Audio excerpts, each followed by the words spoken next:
Ladies and gentlemen, can I please have your attention? What time is it? I've just been handed an urgent and horrifying news story. Now Myers to win the league, yes! And I need all of you to stop what you're doing and listen. Game time!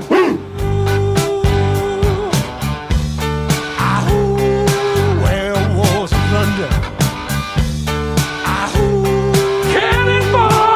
Well, hello and welcome to the Below the Rim show, a show dedicated to the BBL. It's me, Pabs. I'm joined as always. I'm not joined as always by Ads. He's turning up later on though. But I am joined by the brave-hearted Mr. Grant Young. How are you, sir? I'm all right. It's been a long week. I'm tired. I'm excited to speak to you guys about basketball. Hooray! And I'm just loving what Paul's having to drink right now. Is this Wednesday Club? Well, he's back from a sabbatical away from the... he only comes on with the Patriots win. Mr. Paul Nicholson, how are you, sir?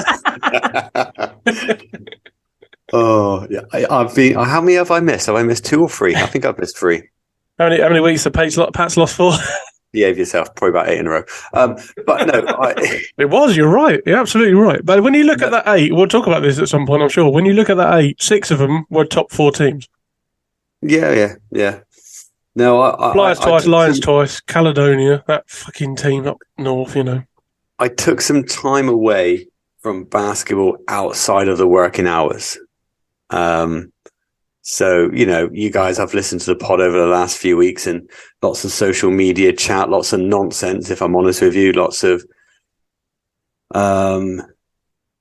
hate is the word, or maybe delusional hate. I don't know.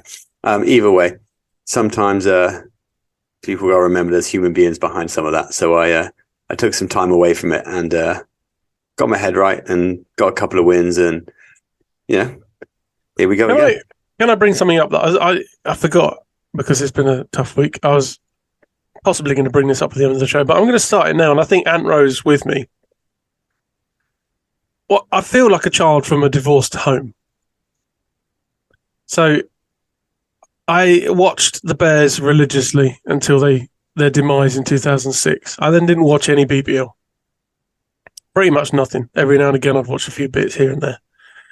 And then I moved my family to Cornwall, nearest team being Plymouth Raiders. Who are? And started going to Plymouth Raiders, and I love the team. I love the team. Like, got me back into basketball. Really enjoyed it. And then, in a crazy situation, I end up getting a chance to commentate thanks to Richard Mollard contacting me and Ross McKenzie as well. Gave me a shout, gave me a shot at it, and Richard Mollard was confident in me enough to go and do other things and let me do it. And then it was me and Phil Hughes. Those of you who know the Raiders know Phil Hughes. He lives Cornwall side with me as well. See him every now and again. Have a nice little chat with him. And then the shit goes down, and I don't know how else to put it. It literally blows up. And then in come the Patriots. There's obviously a lot of grey area in between. And in transition, I love the Patriots. I love everything about it. The team's great. It's in a sustainable situation where it's going to grow and grow. Players have come and gone, but I don't know, Raiders fans that this is the bit that's the divorced parent thing. Is I've got one side who detests the Patriots and everything they do, and the other side kind of ignores what happened before, because we were there with, you know, Nicholson. You've got fond memories of following the Raiders. I know you have. You've talked about it 100%. But it makes it so. I've got the Raiders gear I want to wear. The thing is, right, and it's getting to a situation where I'm seriously considering. It's been massively time consuming, but trying to sit individual parties down and talk through a timeline, including BBL people, because at one stage there were the Raiders, and somebody at the BBL was involved in that now, but then becoming the Patriots and the Patriots starting. So decisions were made there that essentially are out of Raiders people's grasp and Patriots people's grasp. Do you see what I mean? Yeah, can I just jump in a little bit though? Yeah, go on. Because I think we're cool. We've got no issues with the past. We're fine. Like, Mm. PJ was the head coach of Raiders. Carl was a sponsor and a fan. I was a fan and an employee. Okay, no issues whatsoever.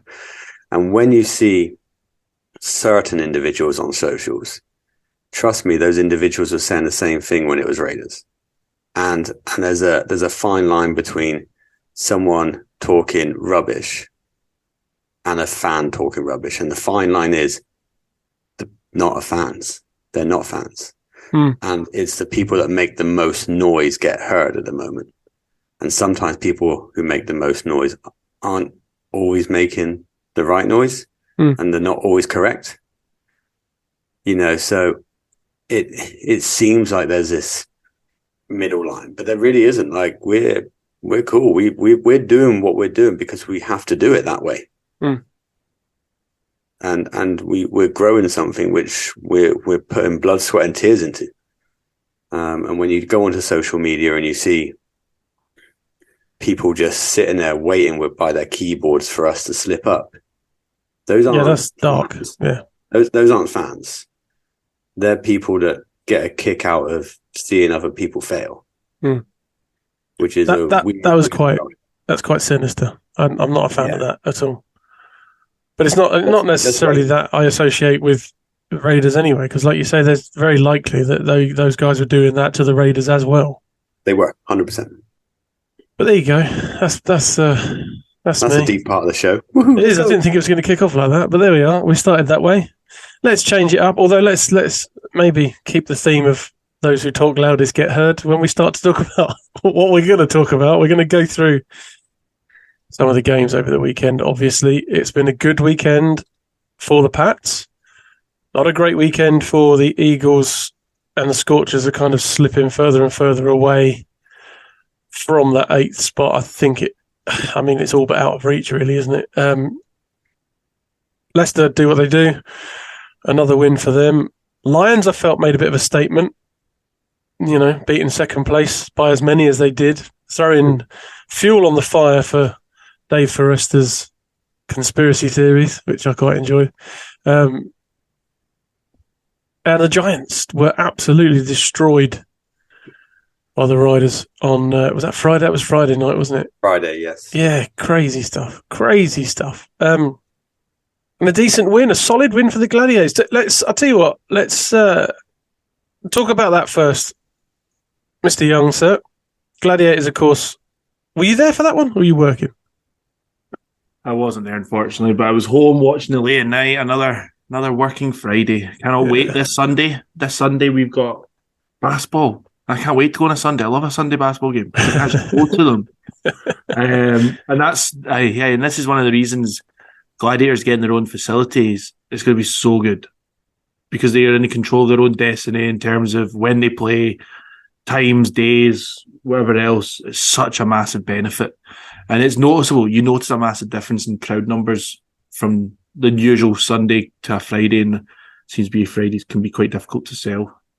However, I do expect Sunday coming to be quiet because we've not only have we got Scotland Rugby versus France, you've then got Football League Cup final on Rangers versus Celtic, so Glasgow becomes a ghost town. So that's annoying, no doubt, for the organisation, but hey-ho. But yeah, Friday's game, watching it back, good win. Two teams knew they had to try and get a win here to make not guarantee 4th spot, but to really kind of take control of their top 4 ambitions. Al Durham just continues to impress me. We saw big points again from like Johnny, and how good is it to see BTR favourite British big guy Ali Fraser back in the court? Mate, having seen that picture of his foot, I didn't think he'd be back on the court. Pabs, honestly, I was speaking to him after the Lions game and he was like, "Did you see it?" I was like, "Yeah, I seen it." I was like, "I don't know how you are even back on the court that quick." So that's brilliant. And I think that's a fantastic positive for our season, having someone like Ali, even if he's only playing 5, 10, however many minutes, they'll be solid minutes. 3. I know he only played 3, but I mean as the season progresses. Yeah. And then that's Cheshire, some serious depth in the big man spot, by the way. Yeah, but it was interesting. We've seen it a few times that Gareth's gone with Tappy and Ali Hodgic on at the same time. Look, he did it against London, but I'm sure I think he did it against some of Manchester as well. And that'll be interesting to see if he does do that with kind of almost like a Twin Towers type approach. Tappy's quite mobile, though, isn't he? He's. I mean, he looks massive. You assume he's 7 foot, but he's. Who's this Tappy? Yeah, he's good, and that's something he's really improved on since coming into the league is that mobility, because we see how easily it is for big but not very mobile bigs in this league, and how often they pick up fouls. So the better he can move, the better it'll be for him. And from a Cheshire point of view, they've got a good team. If you stop Austin, they've got Evans. If you stop Evans, they've now got Archibald. You stop Archibald, they've got Anderson. They've actually got Jamal played all 40 minutes as well, man. You've got good guys there, and then that's before you go to the big guys like Teague and Michael Ocharobia. Big Mike, big Will Neighbour as well. Yeah, I thought you mentioned Will Neighbour. That's a good team. Yeah. And to be honest, Evans just made the game look so easy on Friday. I think you could tell that maybe Larry Austin was maybe still struggling from, I think, was it his hamstring or something? He played half an hour still, though. Yeah, I know, but that's because what the game meant. Look at Sloan was back in the starting lineup, and the week before we were hearing that he was struggling with his ribs. And he's 13 and 8 rebounds, 5 assists. Great stat line from Sloan. But have we forgotten how good Evans was when he was at Bristol? Because he was very good at Bristol. Yeah, but he stepped up a lot more. He was good. I don't know. I'd like to compare his stats from last season to this season. I think he's taken a bit more time to ingratiate himself. He's only on 12.5 points per game in half an hour. I think at Bristol I feel like he was better. He's getting to that now. Do you know what I mean? That was a big signing for Cheshire, I feel. So any kind of increased productivity they see for him. And I suppose it just takes time. Maybe with Archibald coming in, we'll see more from Evans. And maybe that signing just works for them. But no, they play some nice basketball, Cheshire. They do play some nice basketball. And I suppose it'll be interesting to see how I think the top 3 are ahead of themselves and are ahead of everyone else, I feel. And I just hope for us Gladiators that we kind of cement 4th place, as I know that's what Gareth wants. So yeah, we've got Sunday at home, and then we've got a brilliant road trip to Derby on the Wednesday. You looking forward to Derby?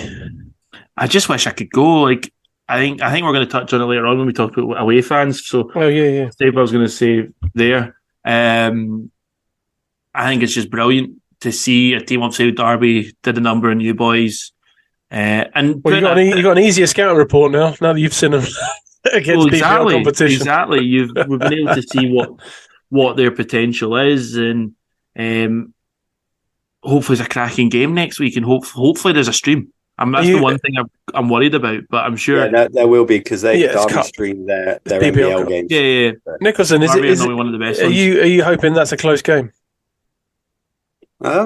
Yeah, because I'm in that I'm a mutual. So just for I just mean retrospectively.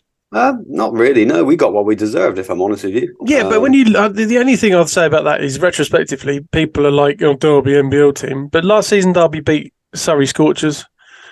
They're not a good team. They're players. Exactly. Yeah, they're no joke, and we said it on the commentary from the beginning. We got some joke, that team. We got some credit from.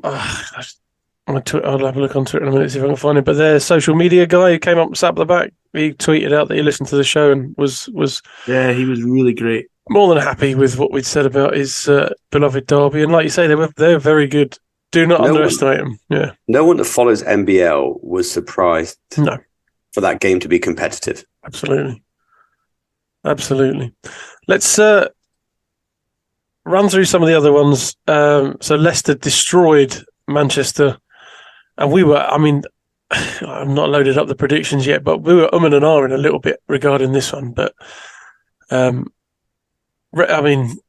insane. 104-84. And I don't know if that is essentially what sparked the new rumours that the Giants will be adding another player in or around the what do we call it? Trade deadline? Can we call it trade deadline? Signing deadline, I suppose. Is Yeah, probably it's like a more signing accurate. deadline. You're not trading anyone, and there's no No. transfers.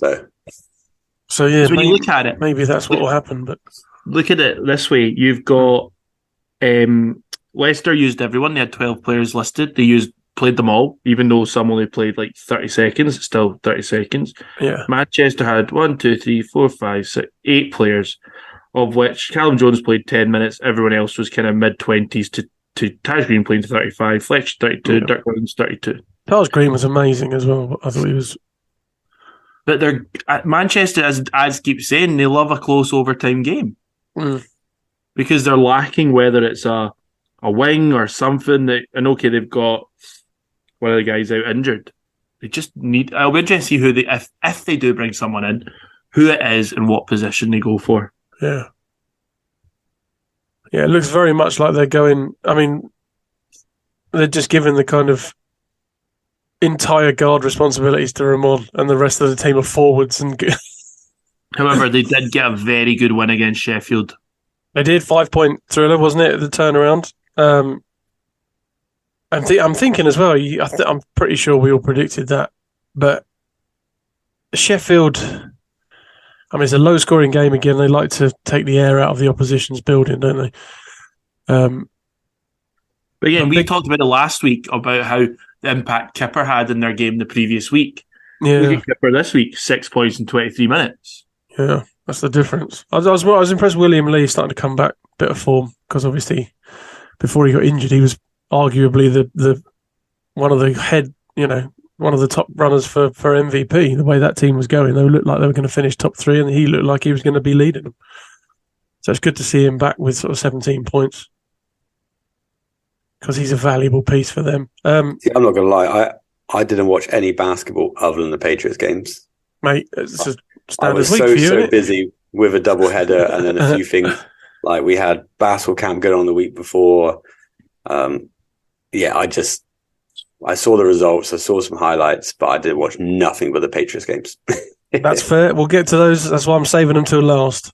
But then Flyers. Go Cool. on. There you go. Sorry. No, you go. No, all I was going to say was Flyers were pushed close by the Eagles, and it looked like the Eagles were setting themselves up for potentially big game against the Patriots on Sunday, which it was obviously. But Gordon looked very good. 21 points, 8 rebounds. Only a 5.6 point difference. Flyers kind of made to work for it a bit, but that's what this Newcastle team's all about now, isn't it? It's hustle, works incredibly hard, and Justin Gordon's making a difference to that team. He's an elite player. Anything on that, guys? Yeah, it seemed to be that Newcastle almost basically threw that one away. That was kind of the kind of general feel, and reading things online as well that you're like, yeah, big comeback in the last quarter. Yeah. And then they're having to do these big comebacks based on BTR favourite Watson Gale. Oh god, yeah. Like, I bet you. Do you think at the start of the season he was going to be such an influential player for that Bristol team? No idea. What did you say, Paul? Not in the slightest. No, Honest, yeah. Knew had ability, but turning that ability and then mentally being the guy is a very different thing, right? He's taking that responsibility again. I'm going to be that guy. I'm going to step up, and I'm going to show my ability, and I'm not just going to be a number. And what I thought was good as well was he still had great numbers against the Lions, which are obviously a lot of those guys on the Lions team will be suiting up with him in a GB or in that GB squad. 17.7 rebounds. I hope he makes the game day squad. Oh, absolutely. Well, he should. I mean, the way he performed against them, I think he should. Whether or not he will, you never know, do you? Kufus, 18 points, 12 rebounds in that game, and a dominant win from London in a game where we really were like, oh, this is, Bristol could take this one. I also thought it was Aaron Best's best game that I've seen him play for London. He's a great player, isn't he? Yeah. Yeah. Like, kind of almost why, like, I always kind of doubt, I was like, this guy's played for Canada, like, kind of not hit the lights I thought he would. He's been in and out of their team as their kind of import guy, and then boom, just the last few weeks I just feel he's been incredible, and like that's a big game. And okay, in terms of them showing their kind of might, they've obviously struggled with injuries to like a couple of guys. Taylor played a wee bit in this game and whatever else, but when you're hearing guys like Decker's out for a week or two, Oni's out, like still kind of lacking a true point guard. Yeah, it's weird, isn't it? It's weird how they've not. Maybe they. I don't know if they've got any more. Can they make any more signings? Well, they've got Taylor. When Taylor's been playing, he's their point guard. Yeah, he's brilliant. He's been brilliant for them, I suppose. So solid. But they're playing with their depth, right? Doesn't matter what people say. And I wasn't on the show when you guys talked about when they lost to the Gladiators. Well, they didn't have the same depth. They rested too many. They did. In game, rested too many. They were only one shot off winning. Oh, of course. No. You know what I mean? It's not. There's been a lot of it because London lost. It's everyone's like, oh my god, let's jump on it. They were one shot away from winning.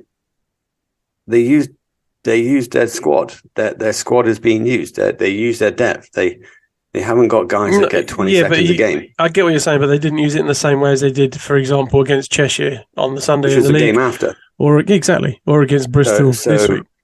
With load management and whatever else, if they're not, or against Surrey, yeah, but there's load management, and then there's what they kind of did in the trophy. I don't know.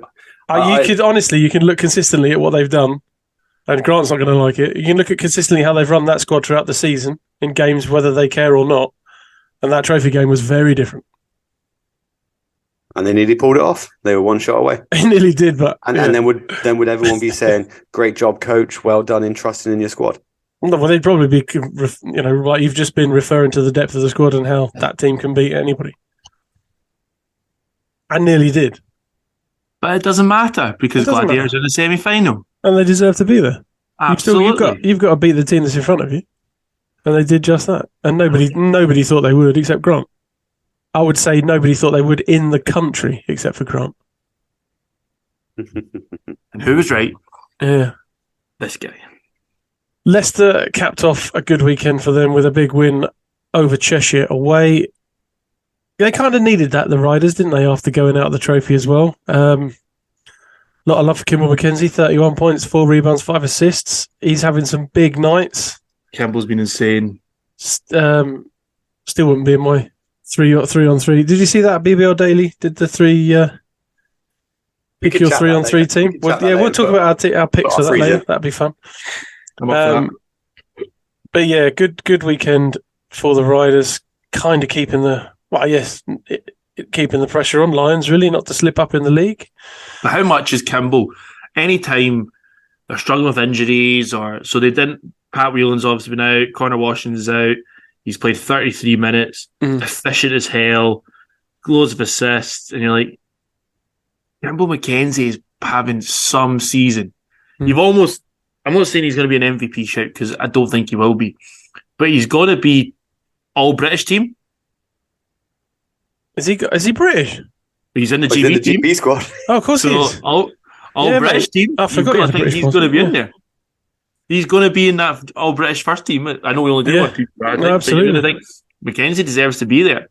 Yeah. And the way what a game.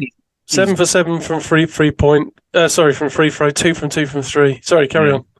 No, and I was just going to say Leicester kind of come out the weekend with thinking, 2 tough matches, but they've got 2 convincing wins against teams who we thought would maybe give them some trouble. Yeah.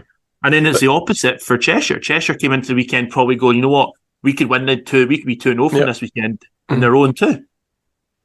Like, it's just mental how quickly a season can change on one weekend. It's been a good weekend. Is Kimball McKenzie the same kind of boat as Jelani Watson-Gale? Maybe we didn't expect this much from him. Absolutely, yeah. 100%, yeah. But Kimball, this was second season Kimball. So we knew Kimball's base level. Kimball's had no choice. With the changes that Leicester have had on the point guard role, he's had to come in. Kimball's had to just go, do you know what? I got to step up. All right.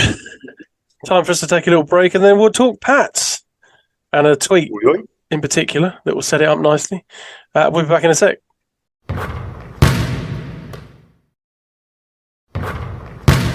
So we're going to talk about the Pats' 2 wins, which were exciting games, must-win games. They were essentially must-win games for all teams involved. Surrey need to pick up the wins, and Eagles obviously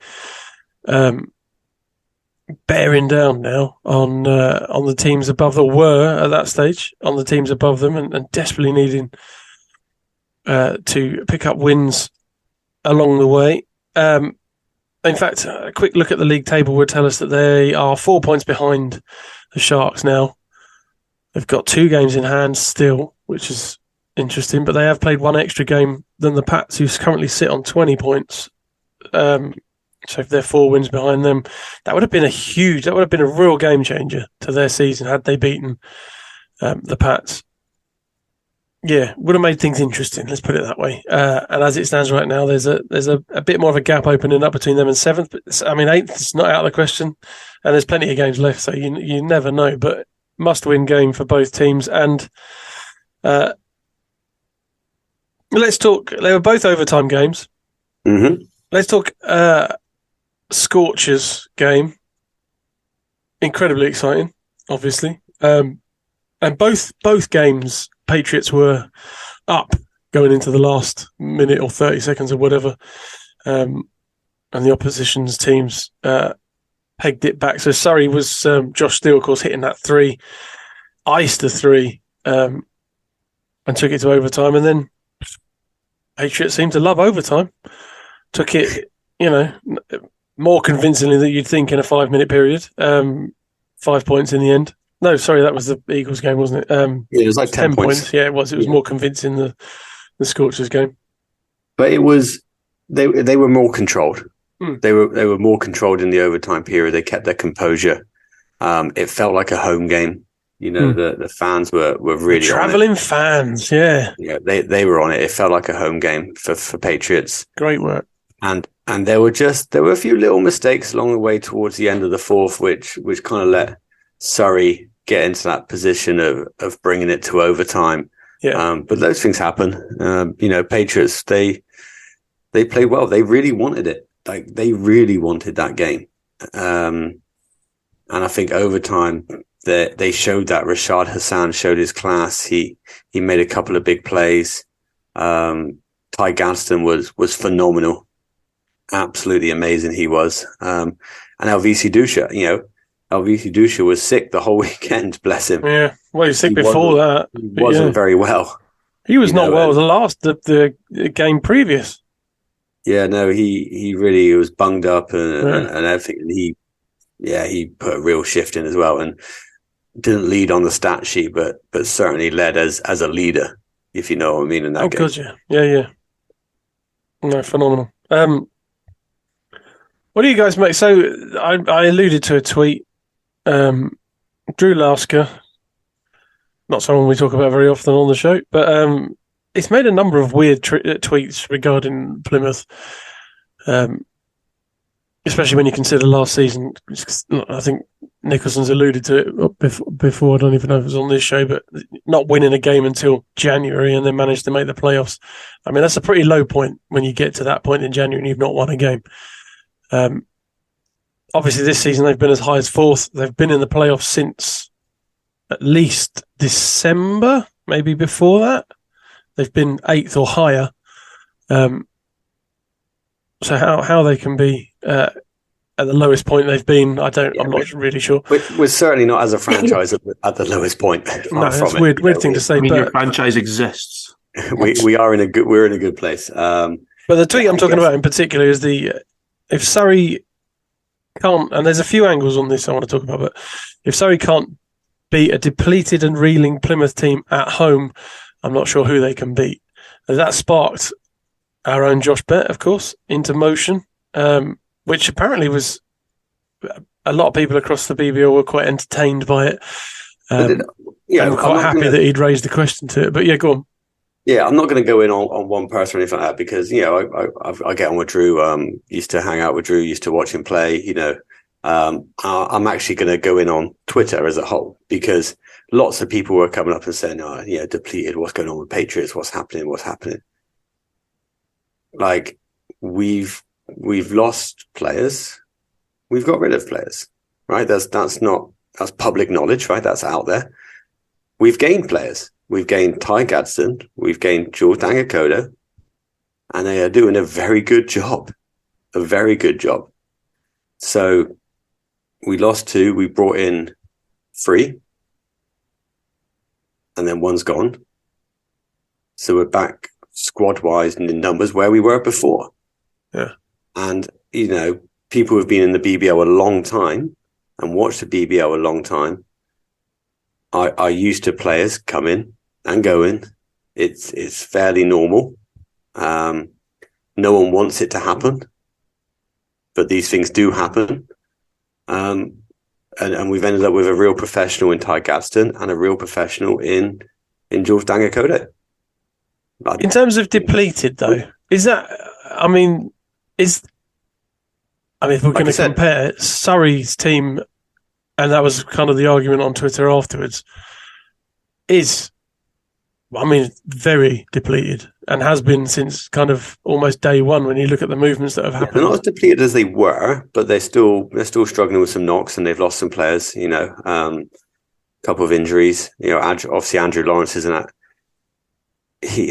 I'm wishing him all the best, and I'm hoping he is fully fit to last a whole season, whether that's playing 10 minutes, whether that's playing 20 minutes, whether that's playing 30 minutes. I hope he is. But obviously he hasn't had a great season injury-wise. So you've got Andrew Lawrence, you've got Josh Stew, who's had 2 operations and he's still playing, but he's depleted nonetheless. I don't know. I was trying to open the file that Grant Young made. Thanks for that, Grant. By the way, the player movement, if you like, throughout the start. And sorry, I've just opened it up just to see, and you look at guys. Surrey's recruited a lot of players at the start of the season. They were missing a lot of guys at the start of the season because of injuries. Guys like Lawrence, Jalen Ray, Kyle Kay, I think, had an injury. Josh Steele, we know, has had quite a serious couple of knocks. So Jalen Ray, isn't he just he's injured as well? He's injured again. You've then had Tail, who started the season with, I think, a pec injury. You've then had Jalen Ray. You've got Quincy Taylor, who's come and gone. Yeah. I actually think a major issue for Surrey is their on-court discipline. If you look at the amount of I always feel they get a couple of guys filled out a game. And this against the Pats, they had Boban fill out, Ryan Martin fill out, and Paddy Wang fill out. And okay, you're talking about an overtime game. They're 3 big players for that ball club. For them to get a win, you need at least 2 of them in overtime to be on the court. Yeah. Josh himself says that he feels every time Surrey are close to winning, it's Boban putting a double-double. Yeah. I've always said that about him, especially when he was at Glasgow. If he played well, Glasgow won. And it's true. I agree. And then you add back in guys like Josh and Tail, and let's be honest, Kyle Carey probably had his best game. He was great. He was Friday night. Yeah. Because his numbers are exactly unstoppable. Well, he was unstoppable in the first half. And you just think for Surrey, you think, what, other than injuries, I've got, you look at their players, how many players have they had this season? I've got 4, 5, 6, 7, 8, 9, 10, 11, 12, 13, 14, 15, 16 players they've had throughout this season. Quincy Taylor's come and gone. Josh Jefferson's come and gone. Short-term cover he was. Radwan Bakali started the season on their roster. He's left. Okay, they've replaced... Ryan Martin came in slightly later. Josh Steele's playing hurt. Basumbru had a massive impact early on, got injured. He's still not back to full strength, and he played 10 minutes. Something's up with Dean Wanless because he hasn't played since the beginning of the season. Don't get much more depleted than that, do you, really? And then you jump across to... if we're comparing between the two, yeah, sorry. Yeah, you put it across the patch, you've got 3, 4, 5, 6, 7, 8, 9, 10, 11, 12. Patriots have had 13 players on their roster. Okay, that's not including some of the young guys getting the odd minute in whatever game. Yeah. But you've got players, you've got Ty Gadsden, who really seems to be hitting the ground running now. Phenomenal. He's clearly settled in. You've got Jules Dangakodo, who's probably playing himself into fitness. You lost Joe Hart, who is now an experienced BBL player. You brought in Juwan Daniels, who, when he was available, he was ill. And then he's been released for whatever reason clubs want to release players for. You then have, obviously, the two guys that left because they moved on to other situations. Yeah. You look at those reasonings and think, who's in the better place? Surrey are playing hurt. They've got a lot more guys who are either just coming back from injury, or some serious injury, and then you've got guys who are foul prone. That's not going to help your ball club to win games when it's that tight. Whereas you've now got Pats who've got Ty Gadsden coming in and flying, Jules Dangakodo getting there, and you've got Dusha who seems to play better when he's out. So I think that's the secret. And one of the things which isn't a secret, it really doesn't matter the personnel. PJ will figure out a way. PJ will figure out a way, and he always does. He has that experience in him. And we're talking about Twitter. Elvisi's tweets before a game, after a game, whatever it was, brilliant. And this kind of sums up where we've got a lot of people who like to talk around the league who maybe don't know what's going on. But when a player like Elvisi tweets who's had a brilliant season, as Dusha, and maybe this is probably one of the most telling tweets of the season in terms of like. Do I need to step away now? Is this about Kofi? Is this the Kofi one?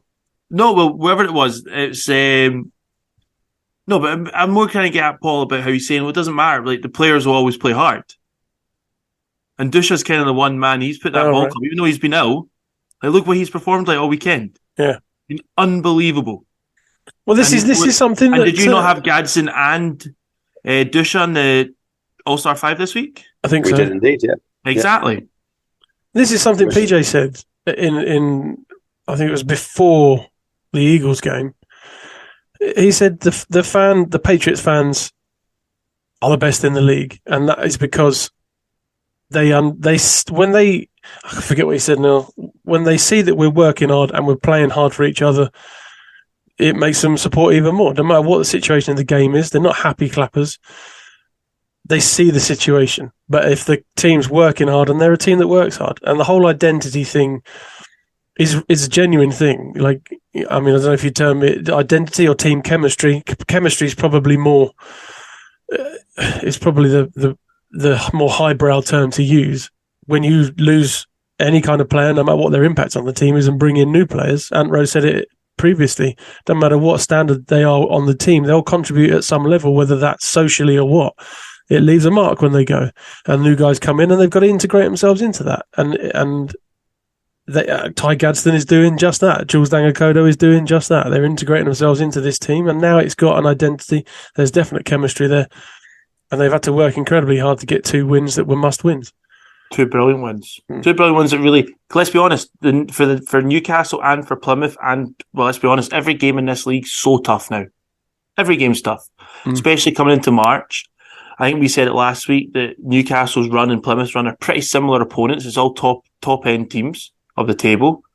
Those 2 wins could really make the difference between 7th, 8th, 9th.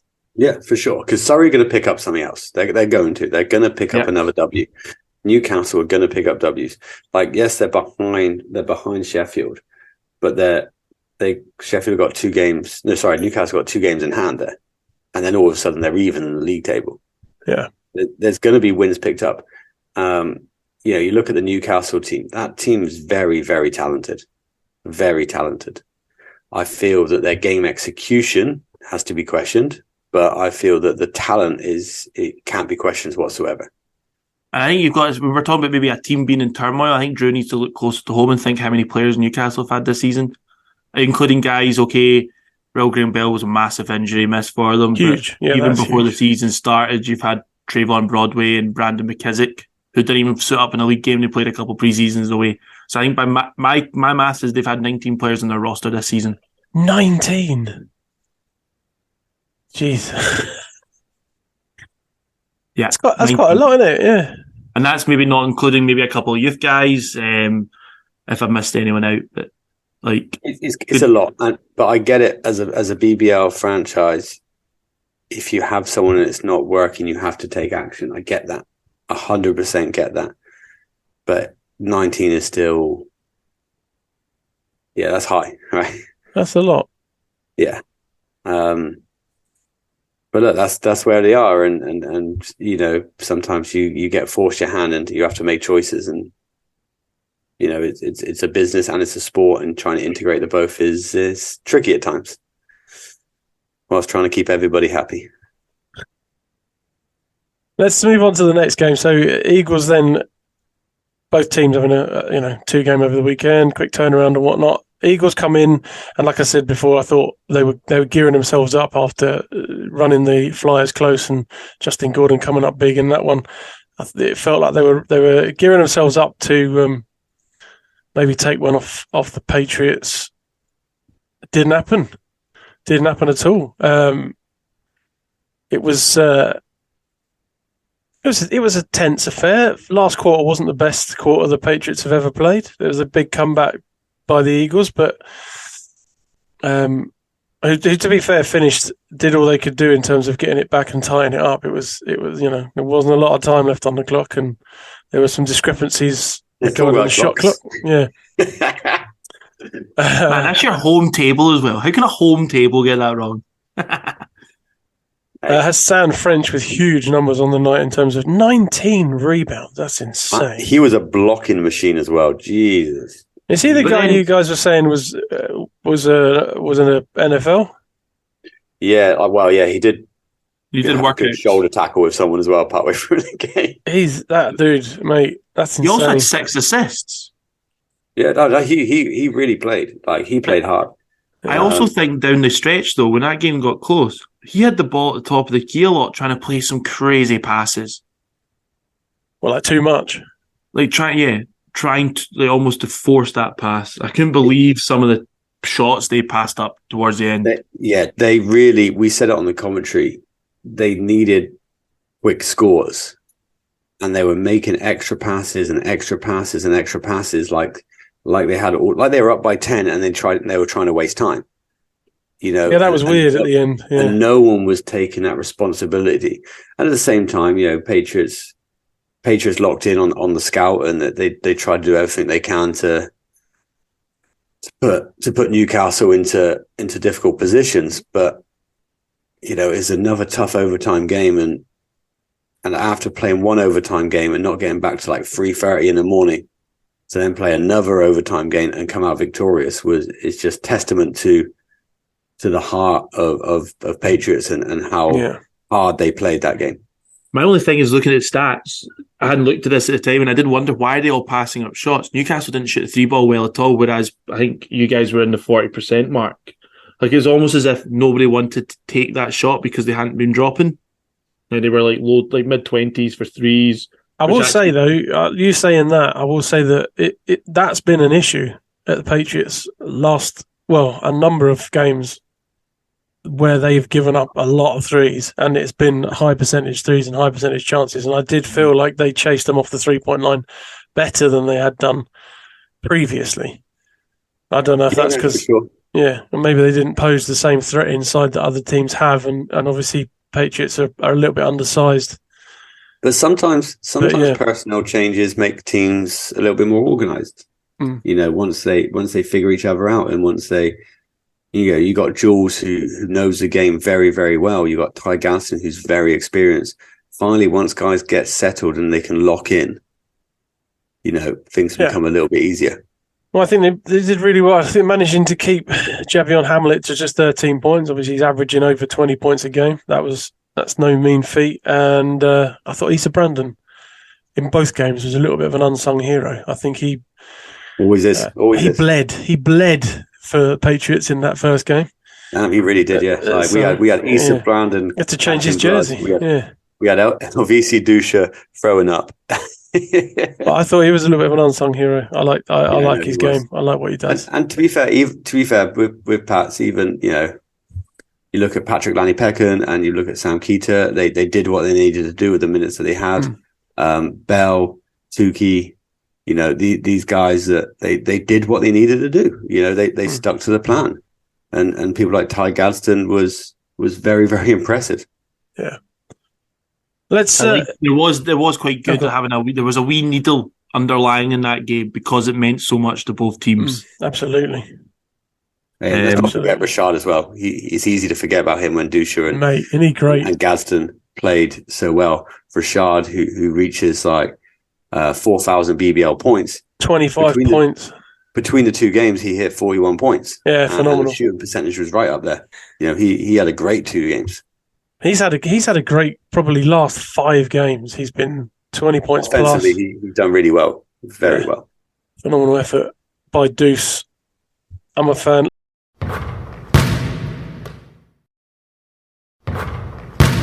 Let's have a quick look at the league table and then move on to some other bits. So Lions 4 points clear, 3 games in hand. I don't think anyone's surprised at that, and I'm not sure anyone can catch them really.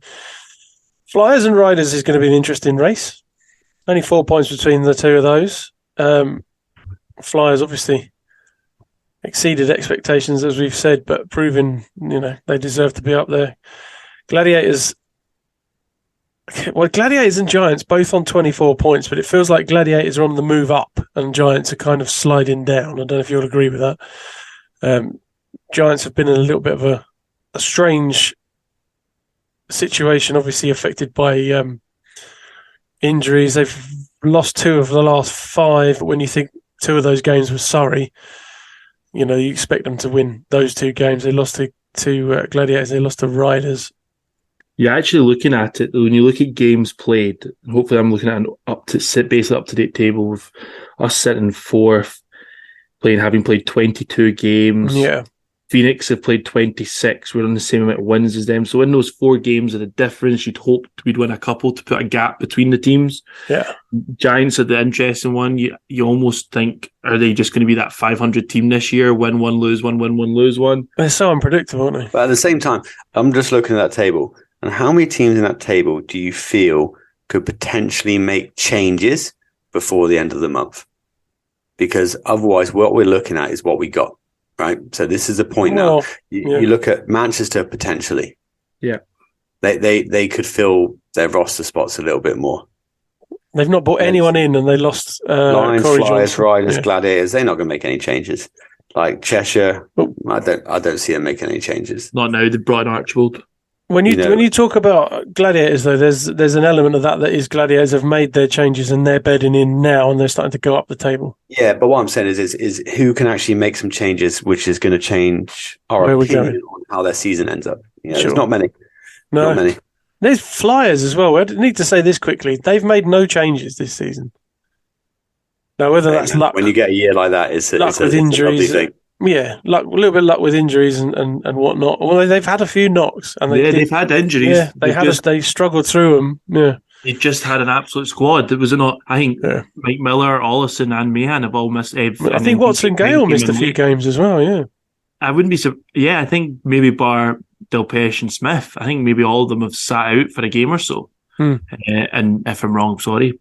Bristol Flyers. No, you can't be far off that. But is there?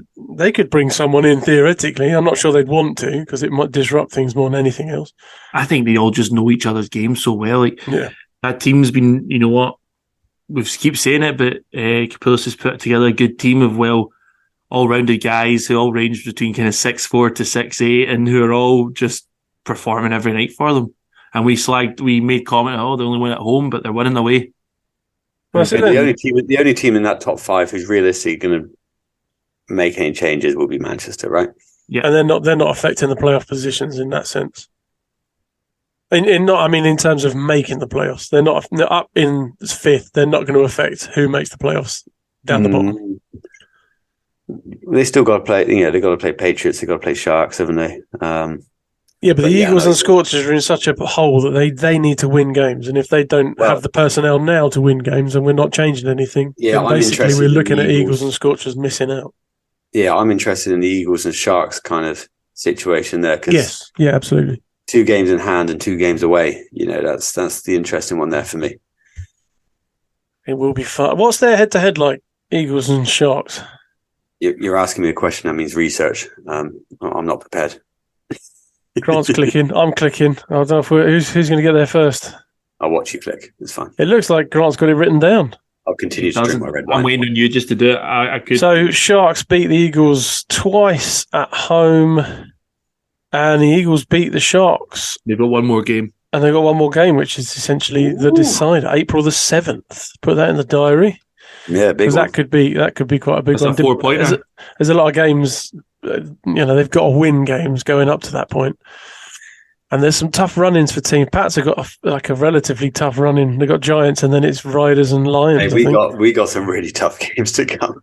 So, I get that every game's a tough game, but Lions, Flyers, they're the top. They're the kind of elite too. I'd start to put Caledonia up there as well now. The run they've had and the squad they've put together, they're starting to look like one of those teams that's the one blemish, in my opinion, since probably Christmas, was Bristol at home. Right, yeah. Defeat. Yeah. Everything else you can understand, losing by 1 to Manchester away, losing to London in the league. Other than that, it's been a pretty good 2023 so far. We've got Surrey a couple of times, London, Sheffield, Manchester, Leicester, and our last 2 games are Surrey and London at home, by what I can see here. That might be wrong now. So yes, our run's maybe not too difficult. We seem to have actually quite a varied run-in, whereas other teams like you guys and Newcastle seem to be playing now the next 4 games all against top-end teams. Yeah, blocks of toughness. We'll see how it all pans out, but it is looking like a tough job for the Scorchers. 2 wins, 21 losses. Yeah, tough. Like I say, Eagles still with a shout. Depends on Phoenix, Patriots, Sharks. You could drag Giants down into that if they don't bring someone in and they continue to be as inconsistent as they are. We shall see. Let's move on.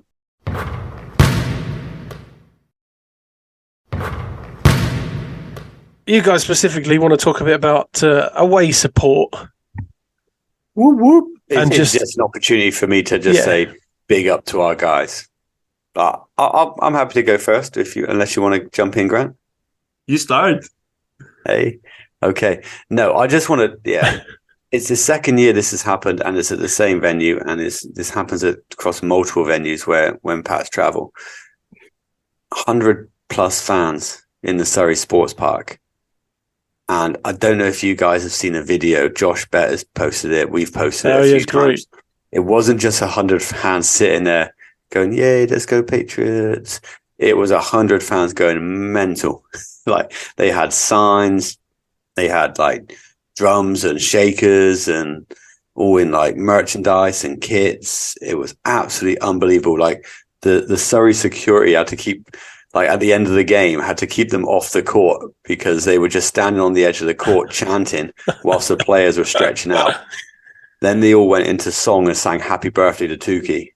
Oh, yeah, it's Tukey's birthday, wasn't it? I made him a gift. Yeah, they had 100 Patriots fans singing "Happy Birthday" to him while they're stretching. That's awesome. It was just incredible. It was really, really good. And it wasn't like when teams bring an allocation of people with them on the bus, we'll come along, we'll get you some seats or whatever. This was 100 guys putting their hands in their pocket, supporting another club's finances by doing so, and supporting the league and coming to support their team. And Surrey's not a close journey. So fair play to them. And then it's a mission. Yeah. Yeah, I see it at Caledonia as well, and they're starting to do this as well, which is great. So, big shout out to traveling fans. And I know there's always 1s or 2s and sometimes 10s in teams that do this, but I'm talking... shout out to them for making the effort, but it's a bit different, isn't it, when you make that effort. Yeah, absolutely love it. En masse. It's like a football away day. Cult following. It is. Ultras. And this is where probably going back to guys like St. Pat who've travelled the length and breadth of the country for Lions over the years. There are 2 girls that do it for Cheshire as well that go all over the place. 2 girls at Cheshire, Les at Newcastle, all people that you probably recognise. They travel the length and breadth of the country to support their team. It's unbelievable the amount of time and effort and money these people spend to follow their team. Did you see our article? Did you see the article on the young Pats fan, 7-year-old Jasper? Yeah. Oh, he's a great That's lad. Amazing. 5,000 miles he has travelled. They are going to go to every BBL venue this season supporting Patriots. That's better effort than me. Not back in the day, obviously. I went with the me, to Bears be everywhere, fair. but yeah. I like more who his favourite player is. His favourite player is Dr. J. Amazing. He's Absolutely got a amazing. Rodman jersey. The kid's 7 years old. He loves It's Dennis. Yeah. The guy's an encyclopedia. amazing. He'll be on below the rim in 10 years. He will. time. He will. He'll take over. He'll take over below the rim, and I'll let him as well. We could bring him on one day. Should we bring him on? It'd be like grassroots signings. For below the rim. We should bring Long-term him on one contract. day. Signed a young But- prodigy. I can It's make that amazing happen. to see. It feels like this season is the first real time post COVID as well that we're seeing fans travel properly. Like every game, there's fans from every team. There was even on Sunday there was fans down supporting the Gladiators in London against the Lions for the women's game. We don't hear that as much. What a game that was Fans as well. traveling. Yeah. Oh, it was amazing. We don't really hear fans traveling as much for WBBL games, but it's happening. Leicester always take fans, but like we've got for the Gladiators, we've got a full bus going to Derby next midweek. A Wednesday great. game midweek, a full bus going. I love that. You got a coach going, you provide a little picnic for everyone. Yeah, I just think, and teams are Scotch kind of pies. understanding Scotch pies all round. Yeah. proper pies. I like a Scotch pie, mate. As you Proper can pies. see. But it's just amazing to see, and hopefully players bounce off that. You guys definitely bounced off that on Yeah, it makes a difference, definitely. Friday.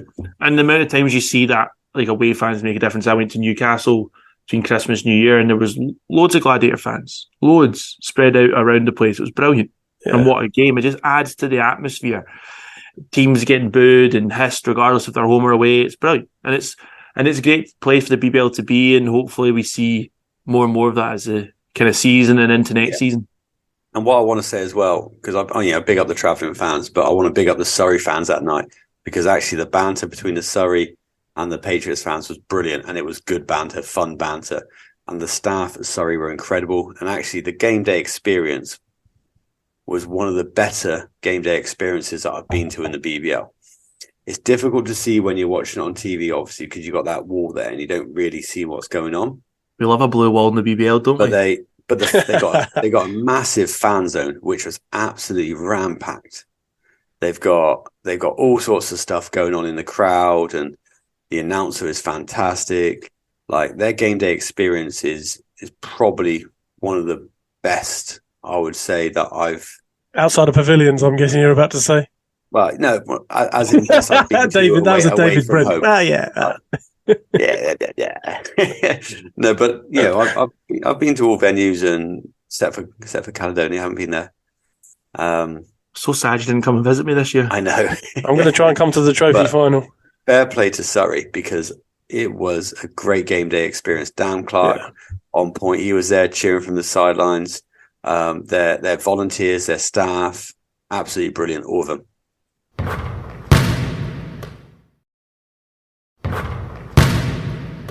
Well, there we are. Let's move things along now. We've got about 4 minutes before we have another little break, but we're going to play a game. Cue the music.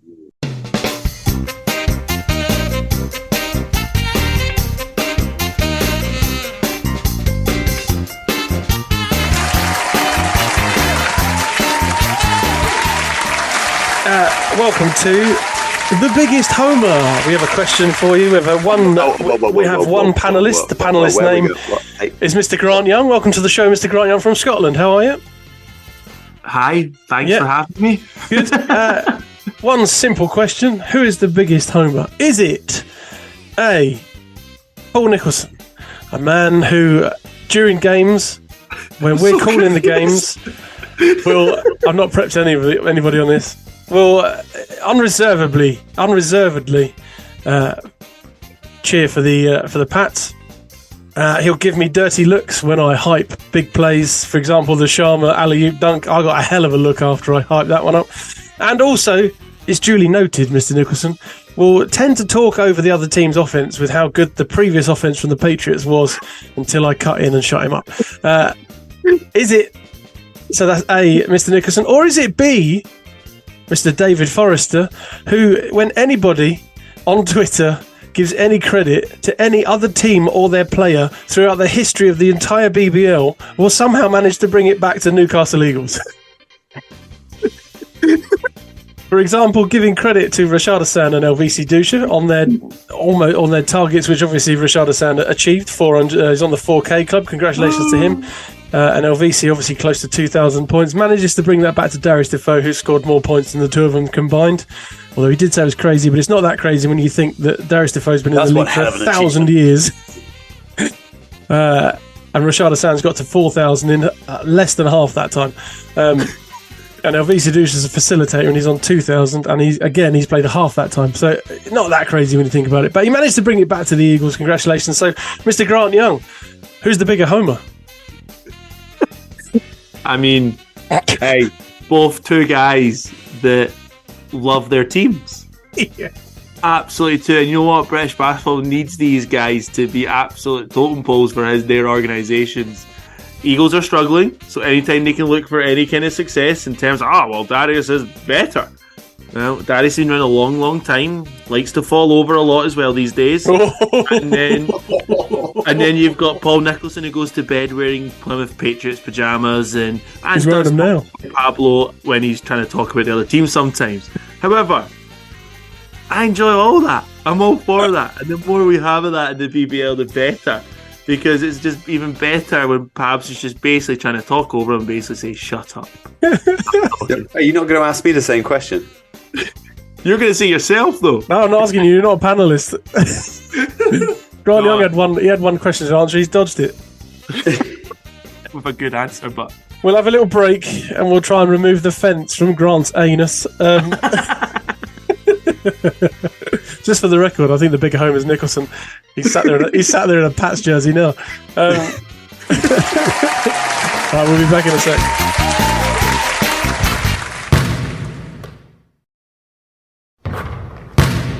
Welcome back. Let's head to our 3-on-3. So it was BBL Daily, wasn't it, that posted pick 3 players from different teams in the BBL, and who would your players be? Hey, loads of good content on there this last week or so from different people. Love that. Yeah, I enjoyed that. I'll talk about my piece in a minute. I'm interested to know yours. Did you post it? First of all, did you post your 3? Because I think I might have put mine in the Discord channel. I didn't post mine. Yeah, our Discord channel sort of took off with it, which was great fun. I mean, I totally hadn't read the full message properly that it could be from the same team, and obviously just went Sloan, Bailey, Tappy because I saw that.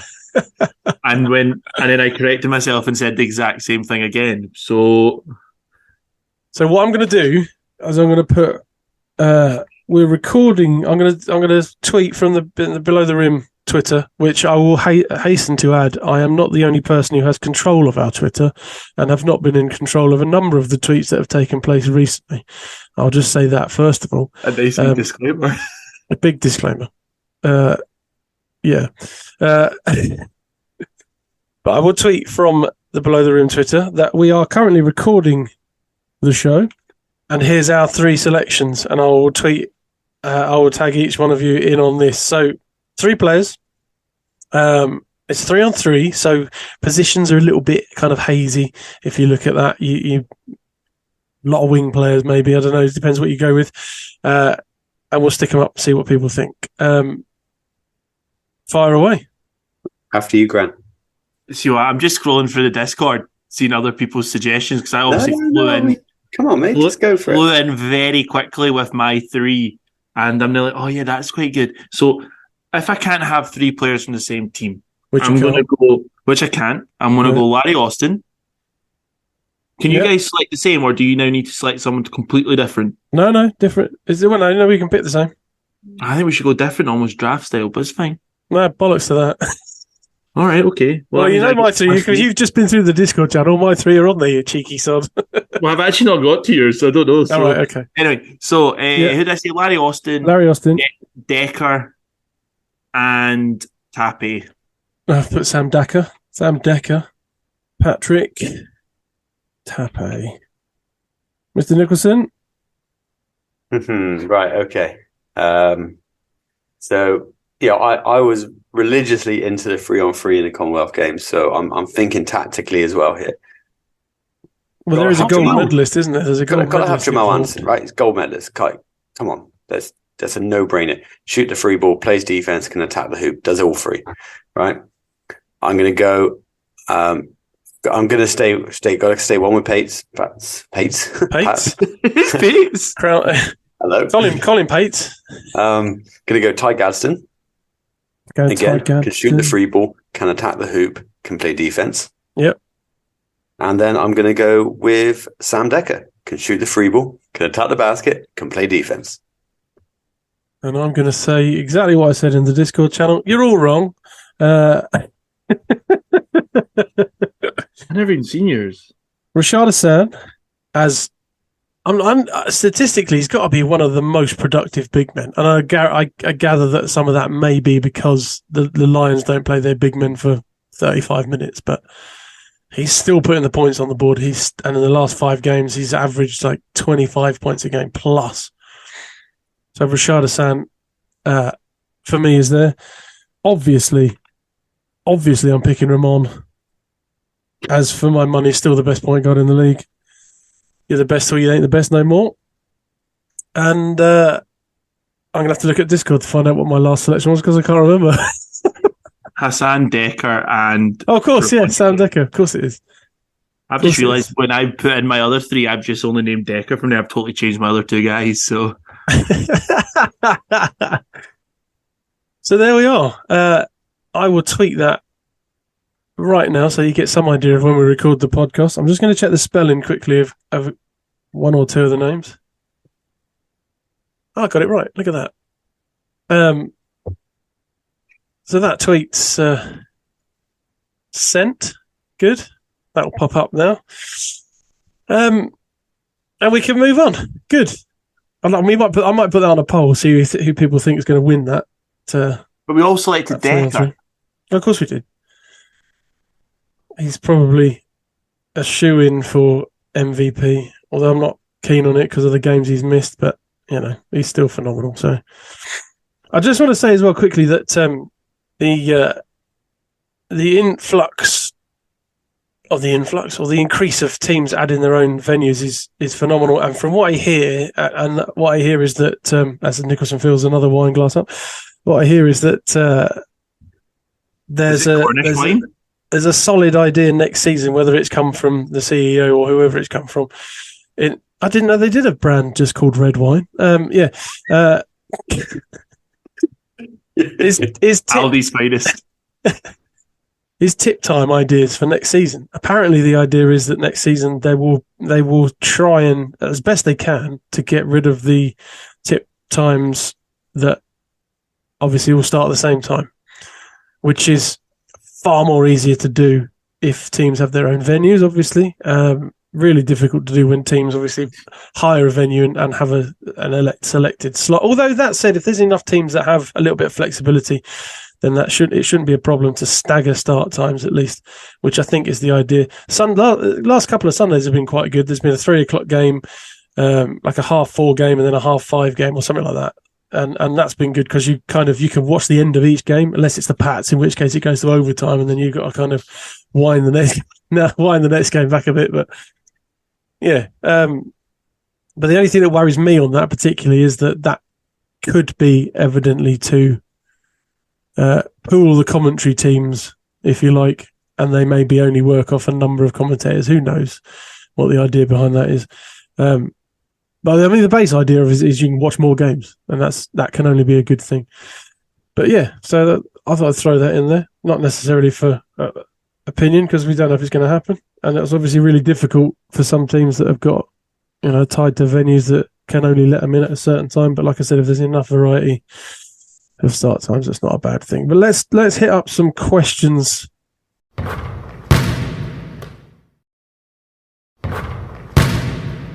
From listeners, we've got 2 that we're going to do. There's probably been more. Apologies if I've missed any off. In fact, I'm just going to click back through the thing quickly. We do have. Let's Yeah, go on. We'll do that one. We'll do three. There's a quick one here. It's maybe. All right, Nicholson, don't rub your eyes like that. Jesus, look at that. Keeping you up, are we? The Message red from wine John. hangover kicking in already. Message from John Crosby. Hi, BTR. He would like to know, how can Ben Mockford still be on the GB squad when he hasn't performed well in the BBL or for GB for that matter for multiple years? I'm not sure if he's an Eagles fan. He doesn't specify whether he's a fan or not. That's one that seems to crop up every window, if you like, when it comes to GB selection. And I mean, it's not just Ben Mockford, to be honest. There's a few players that have cropped up on the list that people question. I mean, we're of the advantage that we get to watch these BBL teams week in, week out, and kind of know what the players are about. Whereas obviously some maybe not so much. Mockford this season, I'm just trying to find his averages. I think he's averaging 16 points, 2 rebounds, 3 assists in 35 minutes, but I'm not sure if that's early. That's an early stat line, I think. Yeah. So Mockford's played this is just league games, 17 games, averaging just over 17 minutes. Oh, I clicked on this different competition. Carry on. Yeah, carry on. Shooting just under 37% from 3 and is averaging about 5 points a game. Nicholson? I think if you're going to... no, go on. If you were to put him in a squad against, say, a Kyle Johnston, Johnston should be starting ahead of him every day of the week. So that's at least one player I would have. And hey, Mockford's been a great servant for GB's, had some big games, hit some big shots. And I think he's been a brilliant server to the club, or sorry, to the national team. So maybe that gets him an invite to camp because he's that glue. Maybe he's a glue guy. Maybe he's a guy that everyone gets on with. I don't know. He's also plays for a team coached by who the coach is, Juto, and that probably helps that situation. I think Nicholson, yeah. I mean, the best thing about having Mockford in your team, and bear in mind, international basketball is very different to the BBL, right? Yeah, there's roles for players, and the best thing about Mockford is the worst thing that we think about Mockford is when we're scouting him, is he could be completely silent for 10 minutes and then all of a sudden just go off from the 3-point line, and there is nothing you can do about it. And that's what he brings to that GB squad. He's someone that you can go, right, we need some buckets. Mockford, in you go. Let's see what he does in the first 5 minutes. Okay, not feeling it today, no problem, we got rotation. And that's where I think Mockford's a problem, because he could also go on and just hit some big time shots. Just to out of interest and maybe to poke the bear a little bit, is there anybody not in that GB lineup that you'd put in ahead of Mockford? Well, you're looking for a pure shooter, right? Because that's what you get in Mockford. He's a pure shooter. Yeah. I'm just trying to think in the BBL, British knockdown shooters who aren't involved or haven't been involved. That's the question that aren't involved right now. Who? Jamal is, I think. Yeah, he's got to be, isn't he? He's been involved. Yeah, he's been in the last few squads anyway. Yeah. No, it's a difficult one because he's just that guy that, and do you know what? Actually, the mentality goes into it as well. He's been there. He's done it. He's got the t-shirt. It's not going to be a surprise for him when he walks into camp. It's not going to be a surprise for him when he goes up against Belgium. You know, nothing's going to take him off guard, if you know what I mean. He knows he's going to come in and he's got to shoot the ball. That's what he's got to do. That's what he's there for. Can I throw a real spanner in? I'll ask Grant that first. Go on. Who? Sorry, what? Is there anybody that's not in the squad right now? I wondered if you'd say what I'm about to say, actually. But go on, is there anyone in that not in the squad, sorry, that you'd maybe take ahead of him? It's tough to say because people will get invited to camp and then don't show up. Like, I'm not even sure how many guys have actually turned up for camp this time round. You obviously get a long list of players who are asked to attend or selected. I have no idea how many guys are still in camp with the team. So I don't know. Selfishly, I look. Is there someone like if Mockford's coming in, maybe not having the best of the season, why is someone like a Fraser Malcolm not getting an invite? Who's maybe shooting the ball slightly better? Well, that's what I was going to go along the lines of a Johnny Bunyan. Johnny's too slow for that level of. But he might get him open. He's knocking the 3 down. Yeah, if that's what he's in the squad for. Friend of the show as well. I thought I'd throw his name out there. But you look at his past shooting stats for GB, and you think, okay, he's in for that. Last window, World Cup qualifying, shot 25% from 3. Window before that, Eurobasket, he played 12 minutes a game, 22% from 3. World Cup qualifiers, he was slightly better. He was 40% from 3. Eurobasket qualifiers, 2021 season, he was 50% from 3, but only took the match, made 1. That adds into what I'm saying. Like he can go in, and he's either going to be, it's that guy that you say, hey, look at my bench. I need a 3-point shot. Mockford, run off a couple of screens. Let's see if you got it going. Boom, you have. Brilliant. Keep going. Okay, not feeling it today? No worries. Come back on in a bit. There we go. Well, we'll see who makes that final team, if you like. Like you say, this is. They call this the training squad. Essentially, it's the initial squad. Mind you, it's the camp. Sorry, Mockford didn't travel to Plymouth, and obviously didn't play. Presumed injured. I don't know, but he is training in the last video that I saw for GB. Interesting. I hope someone like Kimball makes the final squad. I hope Jelani Watson-Gale makes that final squad. They're 2 guys who have performed this season and deserve to kind of make their senior debuts.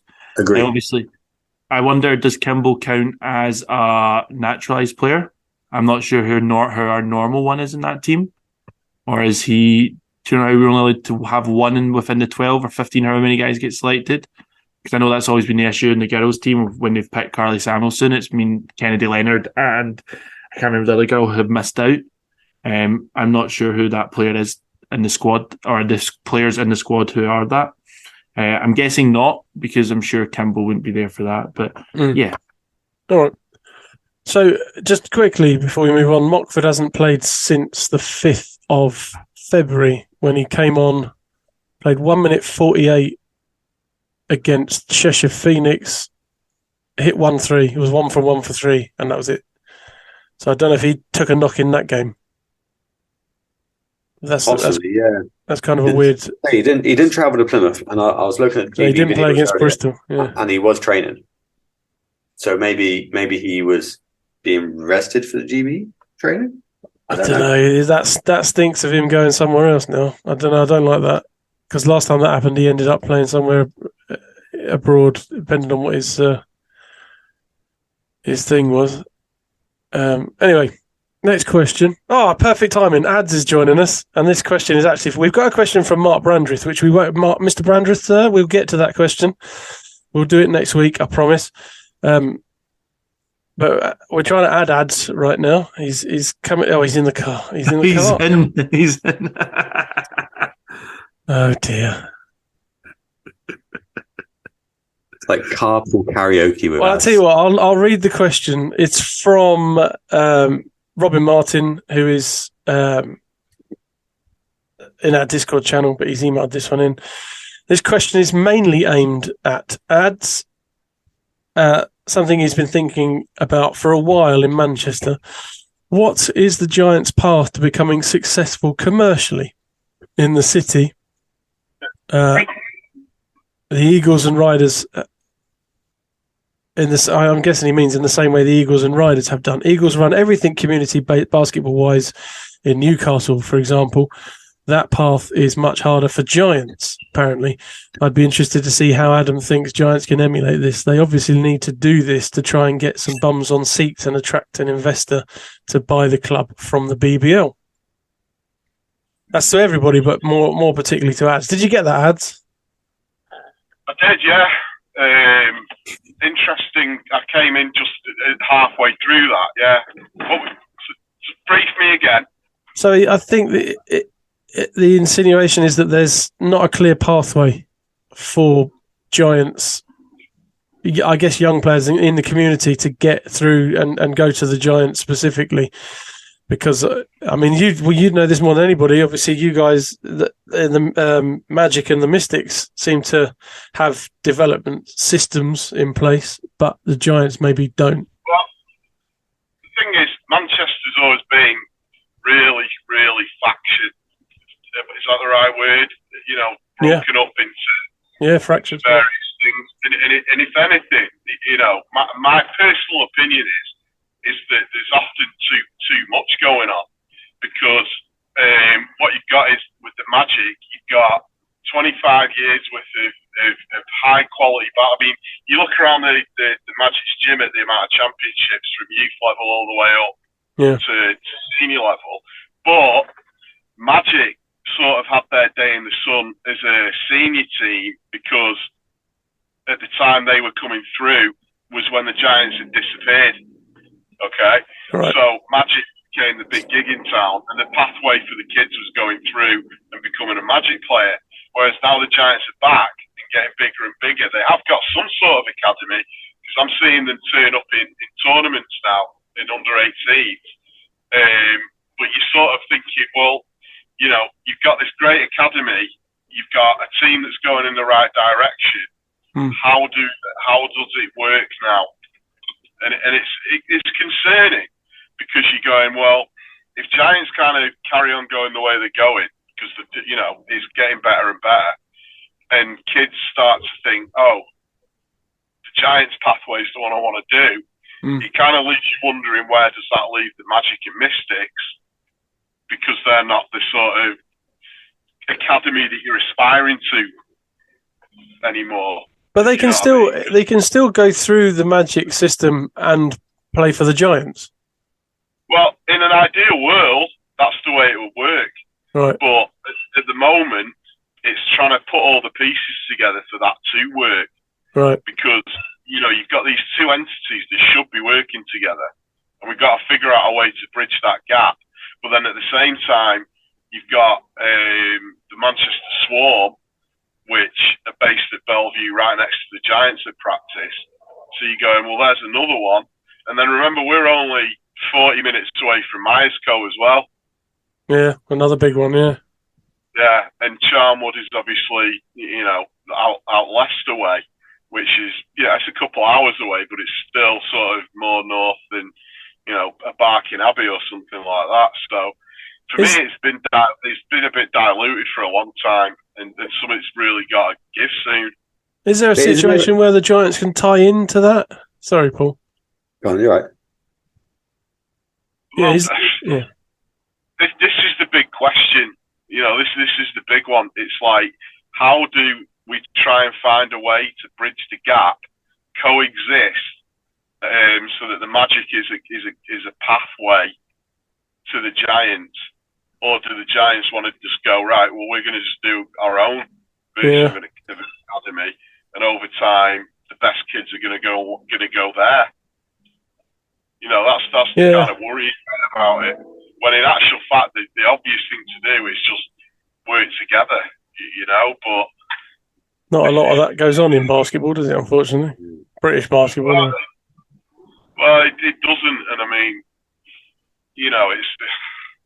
it's a really, really weird situation at the moment up there. I'm kind of glad that you were addressing it, actually, because I think about it a lot and think, what is the future for kids? Because back in the 90s, the only gig in town was the Giants. So as young players, if Jeff turned up to practice to see what we were doing, that was it. It's like, whoa, Jeff Jones is here. Yeah. And the big thing was to go and play for the Giants under 18s or 16s. Yeah. And that was your pathway, because there was no Magic, and there was no academies or anything at that time. It was just, each team had an under 18s. Yeah. And the Giants were the one that you aspired to. So. Go on, Nicholson, you had your hand up. Yeah, so, I can kind of get where you're coming from, ads on it. But isn't there like a place for multiple development programs in a way that everyone seems like they're worried about the best kids going to places and not actually thinking, That's fine. All the best kids go to there. So what happens to the other kids? And then what happens to the other kids? There seems like there's a lot of programs in Manchester, but are any of them empty? There's a lot of kids playing basketball. Here's the thing. The age group that worries me the most, and I talk about this a lot whenever I'm, talking to people, in the game, is what happens to the kids that aren't good enough to be playing academy basketball, but are still very, very good basketball players, or just good players who want to play. Where do they fit? And the one that bothers me the most is what happens to these kids when they're 18 and they're no longer eligible to do it through education or anything. Have you not got a local league? Have you not got a local league? Yeah, there's the Mabel League. But a kid's then going, well, last year I was playing National League, I was a prospect, I was this, that, and the other, and now I'm old enough to go to America, but I wasn't good enough to do that. I wasn't good enough to play for the Giants, per se, or I wasn't good enough to go and play at an academy in Europe. So now I've got to drop down to play local league, but I still have my basketball dream that I want to pursue. And every year I see kids that you go from seeing every day practicing at Bellevue or at the Wally Range Centre, and you just don't see them, and you're thinking, well, where are they now? What happens to those guys? And ultimately, you need a pathway which provides for everyone, right? So you need a pathway which goes, okay, I'm inspired to be a professional. You then need a pathway which goes, okay, I like basketball and I want to play for fun at whatever age. And you need something for everyone, and I think the beauty of having more than one program is that means more kids are going to get involved. The way the game is growing, more kids are going to get involved. And the back to the original question about the pathway of giants, if there's someone that is good enough, they'll get found out. If you're good enough, you will get found out. Wherever you play for Mystics, what you say, Swarm, Magic, like wherever you play, if you are good enough, someone will find you. But here's the thing, though. It's like so a kid's good enough at 18 and they end up playing for a BBL team. What happens then? Are they going to get minutes? We've seen it before where you have two guys at the end of the bench. I mean, there was last season or the year before, there was a kid from Myerscough playing for the Giants. And the only thing that people remember from him was when Gino posterized him in that game at Bellevue, if you remember. Yeah. He became a meme for a couple of days, and then it's like, right, that's that. So, these guys make it through to a BBL team, but are they actually going to play? Or are they going to be like the obligatory 9, 10, and 11 and 12 on the bench that get the scrub minutes? I guess that's when they, You got to make a decision, haven't you? You got to go, right, okay, do I go and play for a D1, D2, D3 team? Do I move to a different area? But I know it's not that easy, obviously, but the community reach thing's important. I've not to change the subject on to the progress in the league or whatnot, and I get where the league's at a level now where it's looking for investors and it needs to have a big presence online and all that kind of thing. But in terms of the teams, they want to put bums on seats. They've got to outreach in the community. It's as simple as that. You've got to go to schools. You've got to go to whatever it is. They used to do things like the shopping bag filling, stuff like that, just to the local whatever hospitals. I mean, and the thing that annoys me as well to a degree is that there's a lot of players that don't really want to do that kind of thing. That they obviously put themselves, they think they're above it, but they even do it in the NBA. Like, it's not even NBA players are on the clock, if you like. They go into, in fact, they're probably doing more in terms of things like going to the Make-A-Wish Foundation sort of stuff. That's a regular thing for NBA players. Still is for a lot of retired ones as well. They still, opening facilities and all that kind of stuff. Outreach to the community is massively important, but it is more so to BBL teams because it's on a smaller scale, and you want to fill your arena, and you want the future as well to be filled. So you go to the schools, you get the kids involved, and if you've got that pathway, youth training, youth coaching development sessions and all that set up as well, then there's a clear pathway to your BBL team. But the community stuff's massively important. And what I've got to do is look at the front row of the travelling fans who went to Surrey, and I saw 3 under-14s players. I saw 2 kids that I've seen coached in schools before, and their families that have got into basketball because the kids like basketball. They wanted to come to a game. The families came to a game. They enjoyed it. Bums on seats. There you go. 3 minutes or so before we have another little breather. The next question. Should we try and do this question quickly and then maybe save it for if we can get one of the execs on, one of the BBL execs on? We have a question from Paul Young. Is he a relation, Grant? No. Like a hybrid of me and Grant. He was a singer, Paul Young. Indeed, he was. His question for the show: have 7-7 done a better job with the league or with the Lions so far? It's a good question. Lions. It's a good question. The Lions. They've done a great job with the Lions. They've done a pretty good job with the league, to be fair. I mean, there's a couple of angles to look at it, but my own specific experience of calling games since 7-7 have come in is that the feed doesn't drop out, the audio works perfectly. The most problems we've had at Patriots is too many fans in the crowd making it wobble a little bit, And making Paul. the camera wobble. Nicholson, he gets a bum rap, doesn't he? They've done great with both. I think the tweets from the BBL Twitter seem to be a lot better and more frequent. The condensed games on YouTube, very good. Brilliant. Good way of getting out there. And if you have missed a game, you can catch up on every basket. I've quite liked I don't think there's been enough of them, but I like the interviews they've been doing as well. They did one with LVC. They've done them across the season with various players. There's little things that you don't realise as well, which maybe the fans don't see all the time. Like I had the BBL with me from 8:30 in the morning till 9 o'clock at night yesterday, just doing community stuff with us.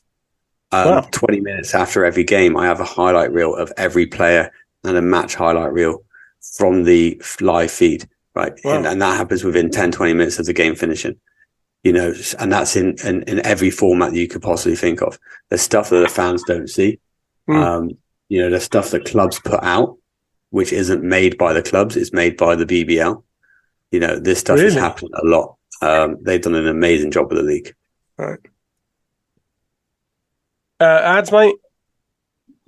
Yeah, I mean, I agree with all that. I mean, obviously, I've still got this beam up on it about London and payroll and bloody salary cap.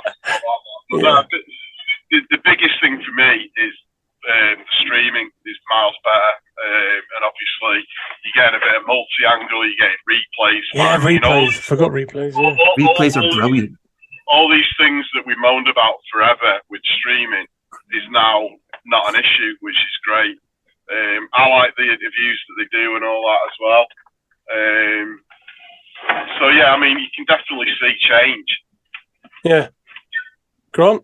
Yeah, I think it's the wee things that probably the things we stop moaning about that we now become like it's just accepted as brilliant. The condensed games, and these also like things like just as Ad said the interviews beforehand. A couple of teams are doing interviews afterwards. It's all these wee things that even though you're maybe not at the games, you're connected more to it. We keep the tiling Know Our Name. We see that with like the wee player interviews they're doing. Like we've had Ali Fraser, Decker, Dusha. Who else if I can think of? I can't think of anyone else exactly quickly off the top of my head. But they're brilliant. Yeah. It's so good. Wee things are so good. And it'll be interesting to see what keeps coming and I've said it many times, it'll be interesting to see what's the CEO's plan. On the London front, they've had involvement with London from longer. True. So that whole, when you look at the length of time it takes things to do, the league's only just had a new CEO just before Christmas. Like his first big event, and the first big event for many of the kind of new execs of the BBL was the BBL Cup final. And what a massive, massive success that was in presentation and appearance. It just looked bigger and better. Sam Decker, what did he say about it? He thought it was amazing. Yeah. When he spoke to you guys. So I think, again, we've said it before, it'd be great to hear what 777 having plans that the league CEO wants to do. And We've mentioned league rebrands. We've mentioned the league doing more community stuff, centralised stuff, and it's all things that fans should be excited for. There's always going to be the doomsday scenario that because we've seen that picture many, many times before of it's British basketball. So, Yeah. and hopefully we're past those days and we see Newcastle in their own facility, Leicester in their own facility, Bristol going to be in their own facility, Sheffield close to in their own facility, Caledonia going to be in their own facility. We didn't see that happening 5-10 years ago. No. We thought we were miles away from that. We're in a much better place. Yeah. For even without 777, the league was in a better place. Yeah. They were getting to be in a better place. So I think it's a good question, and it'd be interesting to speak if we do ever get like a league person on to chat to about what's kind of happening and what fans and people don't realize. Even we don't realize, and we kind of think we have our finger on the pulse sometimes. I said sometimes about what's happening, and we go from there. So yeah, I'm excited for both. I think I'm always a glass half full kind of guy. So yeah. Good. I think. What do you think, Paps? What do you think? No, I'm agreed. I like I said at the start, I see what they've done, kind of behind the scenes more than anything else, and just sort of the impacts that's had. There is a huge progression though in the Lions, obviously. They're obviously they've got European aspirations and moving the salary cap. Not that teams are religiously sticking to it in the first place, allegedly. Although, to be fair, there's an awful lot of teams that were nowhere near getting to the salary cap, let alone going past it. I'd like to fire this at you, though, and it's a kind of a quick-fire job. You have to pick one. Since maybe since they've been in control of both, let's say, what's progressed further, the league or London Lions? I'll give you a second to think about it. Oh, a lot of people puffing their cheeks out, some raised eyes. Ads, my man. Oh, he's adjusting his camera. Ads, my man. I can't decide. I'm We'll get to you, Nicholson. Why? Pipe down. Oh, man. I'm 50-50. Nicholson, go ahead.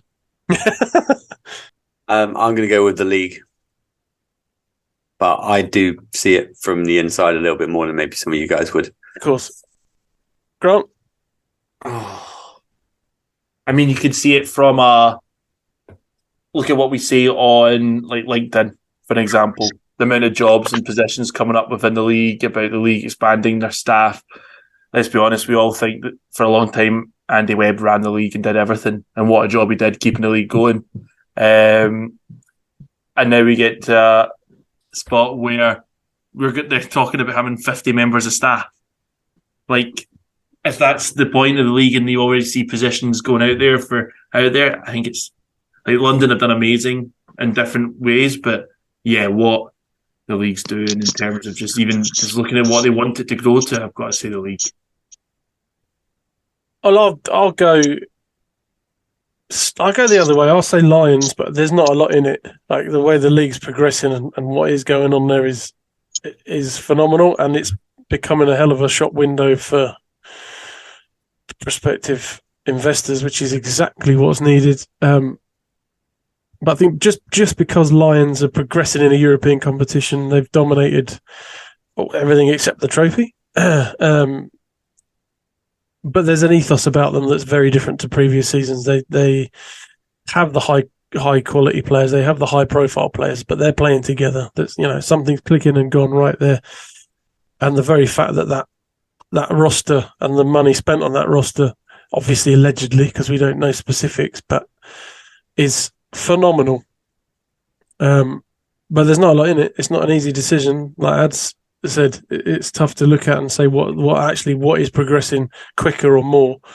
And I only say Lions because I think it's a hair's breadth and European success and progression in that competition. The potential of Euro League is also a reality. But there you go. But that can only be good for the league as well, I suppose, if you look at it that way. Ads, my man, is that a cigar you've got there? Nah. Oh, that looks like a big, fat Cuban cigar. Nah, just an e-cig, mate. An e-cig. Got to look at Michael Jordan about you this evening, sir. No. Yeah. Right, that's the questions done for this week. Let's head to the BTR 5.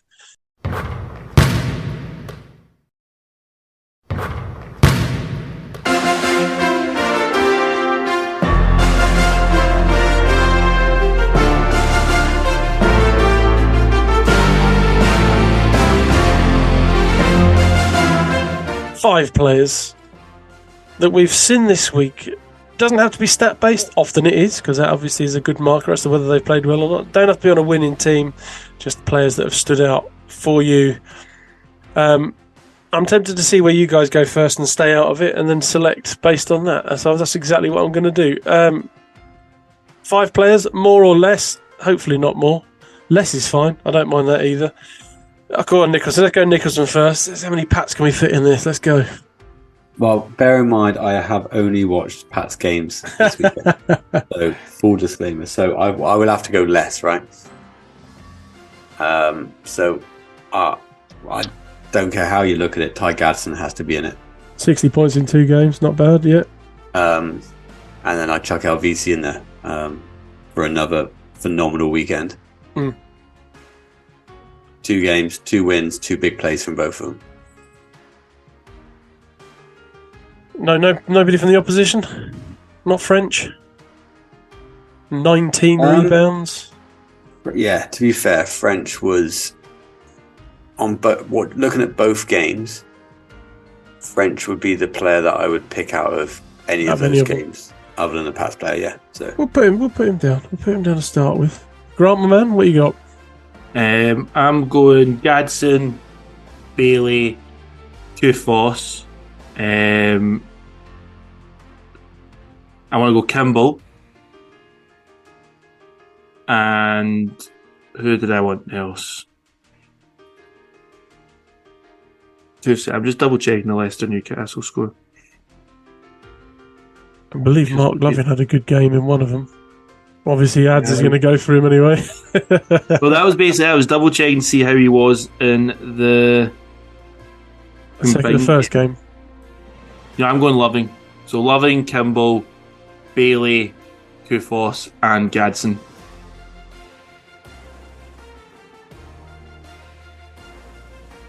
Ads, my man. Well, all I've watched is Giants games, but William Lee goes in my 5 every week anyway, regardless. So that's no, he doesn't. Come on. No, William Mark Lovin goes in yours every week. Are you put William Lee in again as well?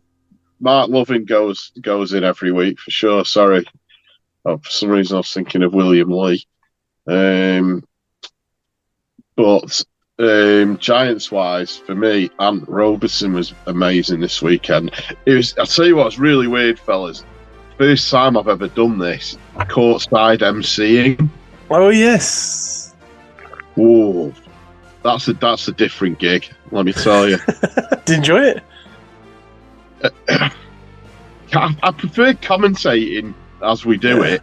Yeah. It's like you're sort of responsible for 2,000 people having a good time. You know what I mean? And it's a bit like, if it goes a bit flat, you sort of got to do something about it. That's a tough game as well. If that was it, the home. I know. I feel your pain. I had to do the Patriots Riders game at the end of last season with the infamous. Watergate. Yeah.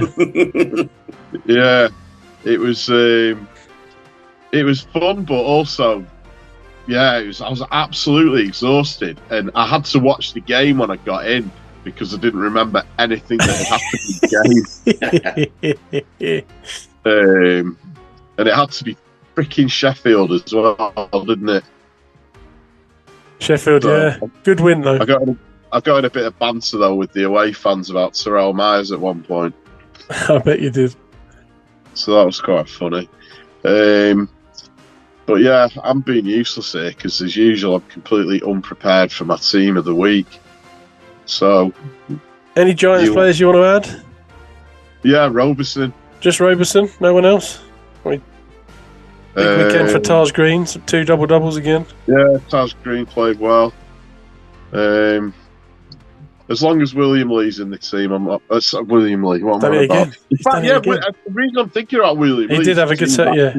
He was sick at the weekend. Yeah. So, yeah, William Lee and obviously Mark Loving. But yeah, Sheffield were a bit weird when I was watching them because they had a load of new guys playing.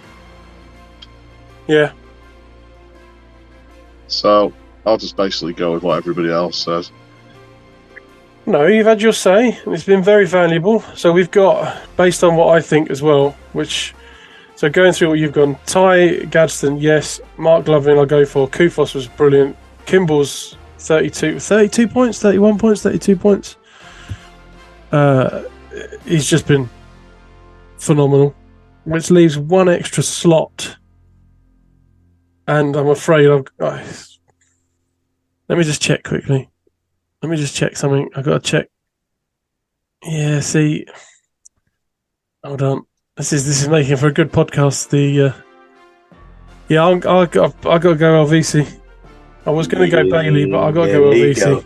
There you go. Both games phenomenal. Overtime took over. Some of the shots he made against Surrey in overtime. I actually get to overtime in the first place. Some of the shots he made were phenomenal. He had one on the buzzer, on the shot clock buzzer, and he had that drive where he got hammered as well. And then the drive where he hit the lefty layup from the wrong side. Should have Don't been be right. upset, Grant. Sorry, Grant. I'm not. It's fine. Doesn't sound like it.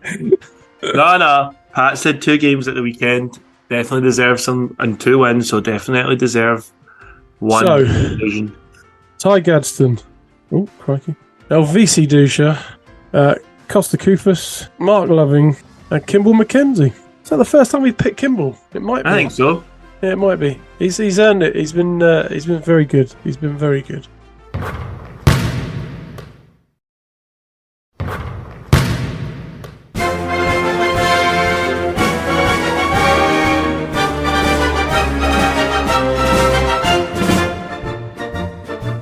Which moves us on to the last bit of the show. We're almost at the end, fellas. Well done. As Nicholson downs another glass of red wine. It's been a long show today. And it just... my alarm's getting ever closer. Predictions time. Nicholson, you sent yours in, and it was after we did the show, so I haven't written them in here. Brilliant. I got them all right. Did you actually get them all wrong? Can anybody scroll up I'm scrolling frantically to try and find I did it right. his list. I'll just do what Ad says. Right, how good was it hearing Ant Rose like that? Loved that moment. What happened? When Ant Rowe had he was just doing ads and do it in retrospect. Oh, yeah. We'll see how right he was. He found it tough. It's not easy making these picks. Do you want me to find my predictions? I'm scrolling frantically trying to find them, and I think I've gone too far. I'll find them. What day was it? Other day is today, mate. Monday? I just found a list, and I thought that was it, but it was a list of Grant Young, listing people that went to the same college. 14th of February. I don't know if we can believe you. It's That's right there. 14th of Feb. Yeah. What day was that? I don't bloody know. Last Tuesday. Oh, yeah. Mate, I can't be bothered to scroll that far back. Go on, then we'll trust you. I've got it. I can vet it. All right, you can vet it. All right, let's go. So, Lions. That was the game. That was the very early game, wasn't it? Because we were actually recording. I think we recorded the day before. Is it Lions Scorchers 14th? Yeah, and obviously the Lions got the win. We were at London. We all went Lions. Yeah. One's across the board there, and then Flyers. Newcastle Eagles. Not maybe as cut and dry as we thought. Did we all go Flyers, Nicholson? I went Flyers. Yeah. Good. Did we all go Glads for the next one? Yep. Now, I went Scorchers. Wow. Ads went Pats. Grant went Scorchers. Nicholson went Scorchers as well, which is weird for him because we'd have thought he'd go for the Pats, but What? Hey?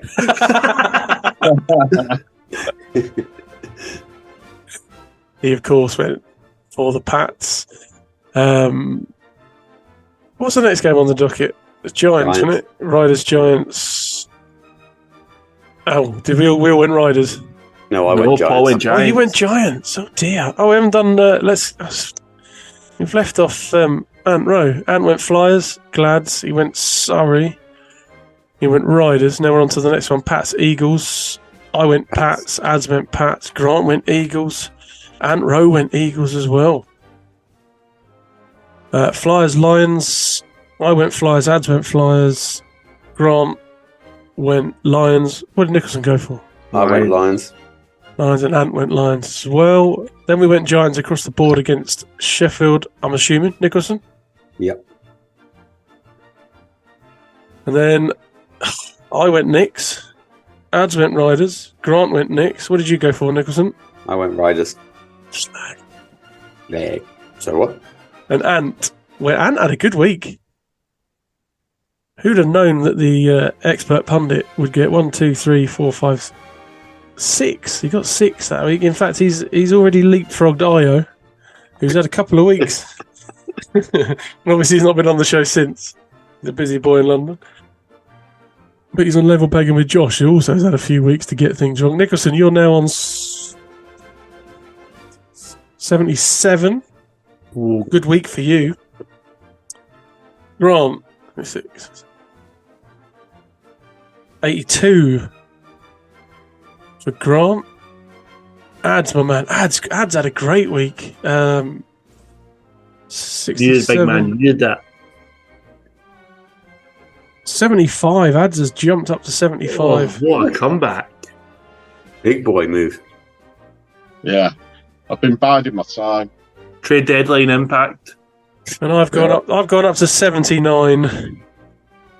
So this is really closing up now. Oh, is it a winner? Winner buys no. Well, yeah, it should be, shouldn't it? Winner buys dinner at Paul Nicholson will just buying dinner at the playoff final. I'm sure we said that one of us has got to do a forfeit. I think we did. Yeah. Losers forfeit.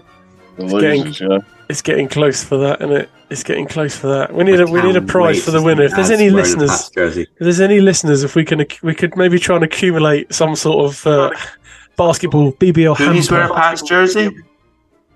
I don't know. It depends who loses. You know, I got some ideas.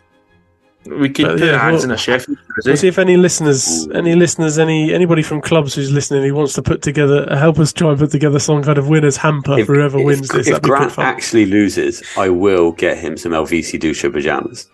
Oh yeah, please. What? I want to lose now. I want some of these pajamas. What's going on?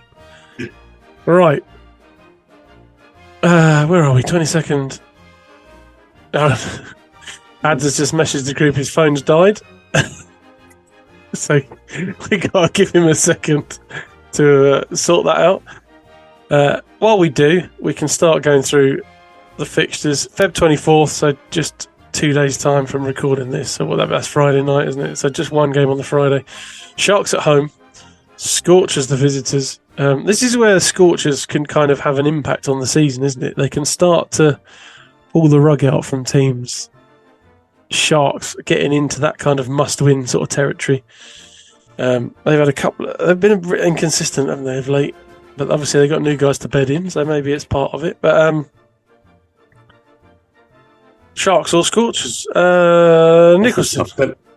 Don't go me first. That's a tough one because Sharks are at home, aren't they? Did I say that? the Sharks are home. I think Sharks are at home. Hang on, let me check that again. Yeah, Sharks home. Sharks Scorchers home. visiting. As much as I want Surrey to pick up one, I feel Sharks are going to get this one. Too controlled. Nicholson goes Sharks. I feel like we should play the Who Wants to Be a Millionaire music when we're guessing. I might do that. I might add the audio for that. Grant, my man. Sharks. He's the home team. Sharks. Yeah, I'll go Sharks. as well. We'll wait for ads what's- to come back. Watch I'm what? tempted to switch now. Well, you can't. It's too late. It's Why? been written. It's in black and white. Risk it It's for in a capitals biscuit. as well. I write it in capitals. Sunday's game. Plymouth City Patriots taking on the Manchester Giants. Ramon's in the building. I'm looking forward to that. That's the home team. Let's go Grant first, because we kind of know what the other answers are going to be until lads coming back. Yeah, it's true. Well, is he not going to choose Giants? Well, you don't know. He went Riders last week over the Giants. But go on, Grant. What you got? Yep. Oh man. Oh, Nicholson looks Giants. so sad. Yeah, that's why he looks sad. I knew it. I knew it was coming. I'll go Pats. Nicholson's obviously going to go Pats. I can't vote. I can't go against the Pats anymore. But see, when you Unless start it's going against Lions. Pats, they win games. Unless it's the Yeah. Lions. Yeah, but Just we go with won. Giants. I went with them against Newcastle, and we won that one. So, even though I got called out on Twitter for having gone, I did against Surrey, obviously, but Newcastle I had us down. Still waiting for ads to come back. We'll do his quick fire one after the other and not tell him what we all went for.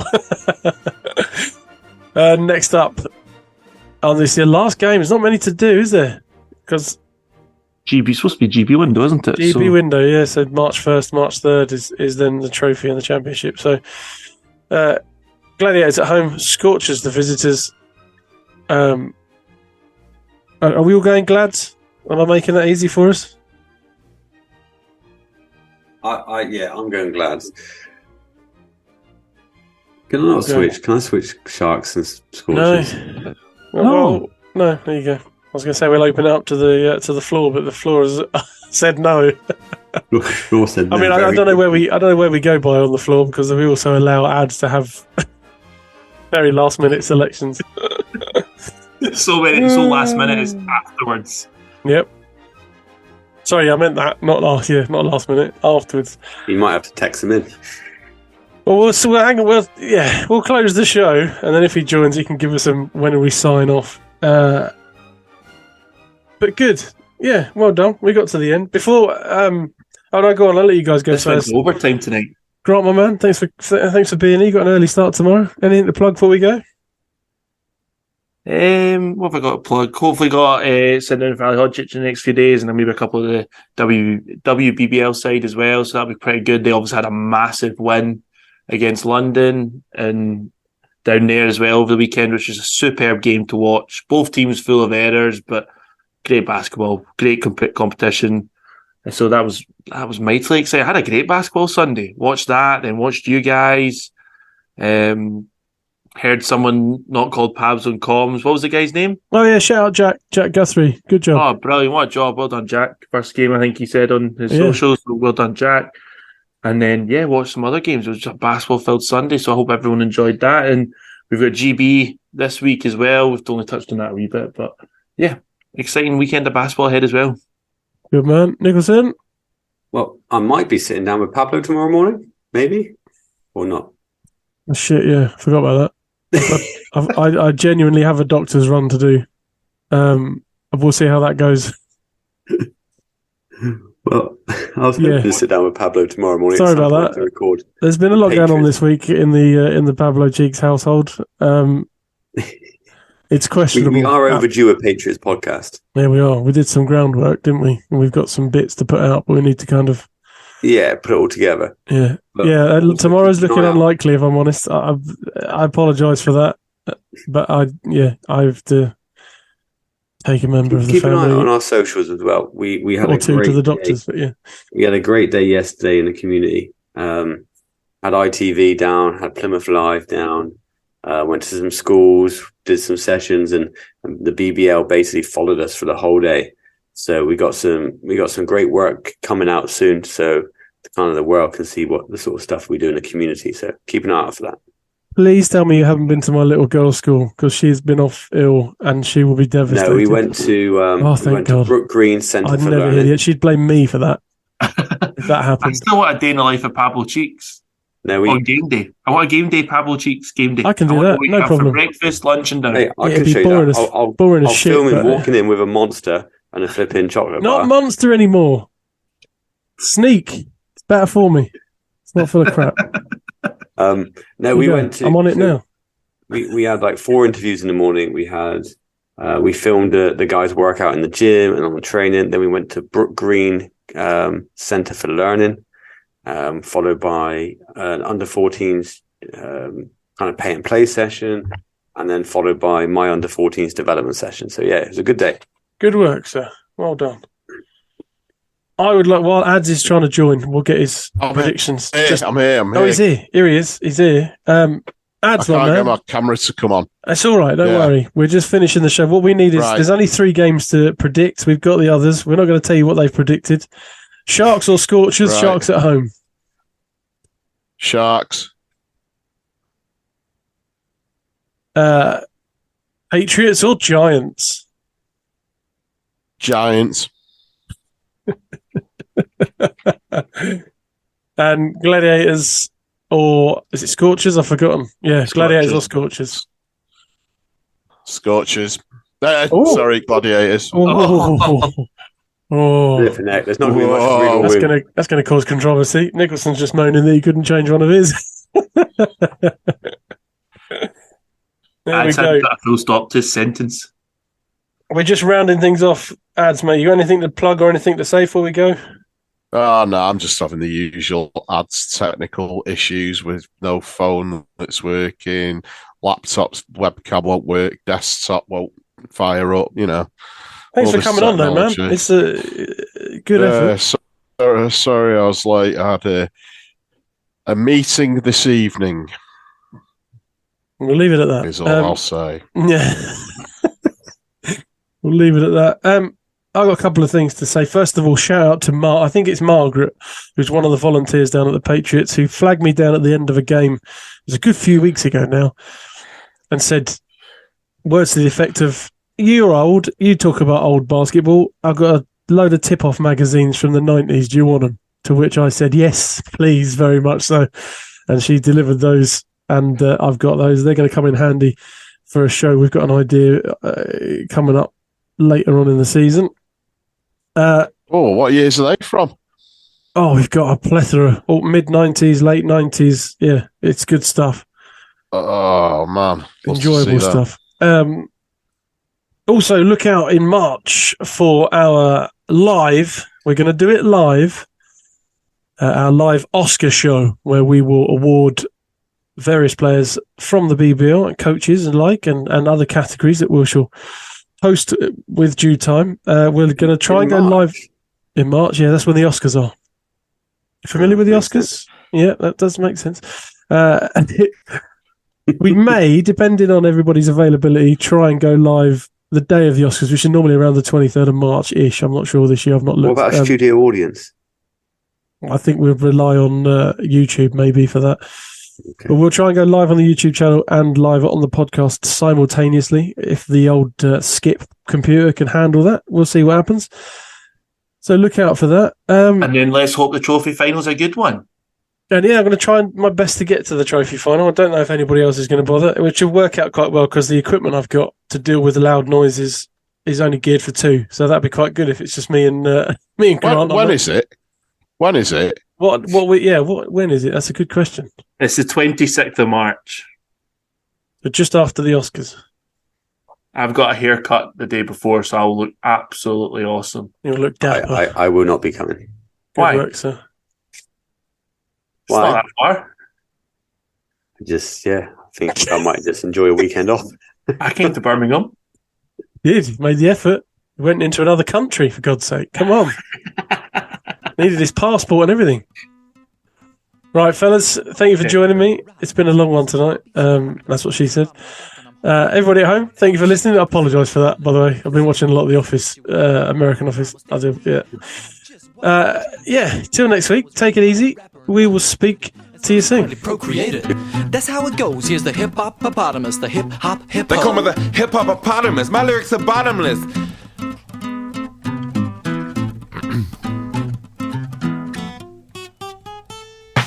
Sometimes our rhymes are polite, like thank you for dinner, Miss Right. That was very delicious. Good night. Sometimes they're obscene, like a pornographic dream. NC-17 with ladies in a stream of margarine. Ha ha ha ha ha. Yeah, some margarine. They call me the hip-hop-opotamus. Flows that glow like phosphorus. Popping off the top of this esophagus. Rocking this metropolis. I'm not a large water-dwelling mammal. Where did you get that preposterous hypothesis? Did Steve tell you that perchance? Steve. My rhymes and records, they don't get played, because my records and rhymes, they don't get made. And if you rap like me, you don't get paid. And if you roll like me, you don't get laid. My rhymes are so potent that in this small segment I made all of the ladies in the area pregnant. Yeah, sometimes my lyrics are sexist, but you lovely bitches and hoes should know I'm trying to correct this. Other rappers dismay, say my rhymes are sassy. Why? Why? What? Why exactly? What? Why? Be more constructive with your feedback, please. Why? Why? Why? 'Cause I rap about reality, like me and my grandma drinking a cup of tea. There ain't no party like my nana's tea party. Hey, ho. I'm the mother flippin'. I'm the mother flippin'. I'm the mother flippin'. Who's the mother flippin'? I'm the mother flippin'. I'm the mother flippin'. I'm the mother flippin'. Mother flippin'.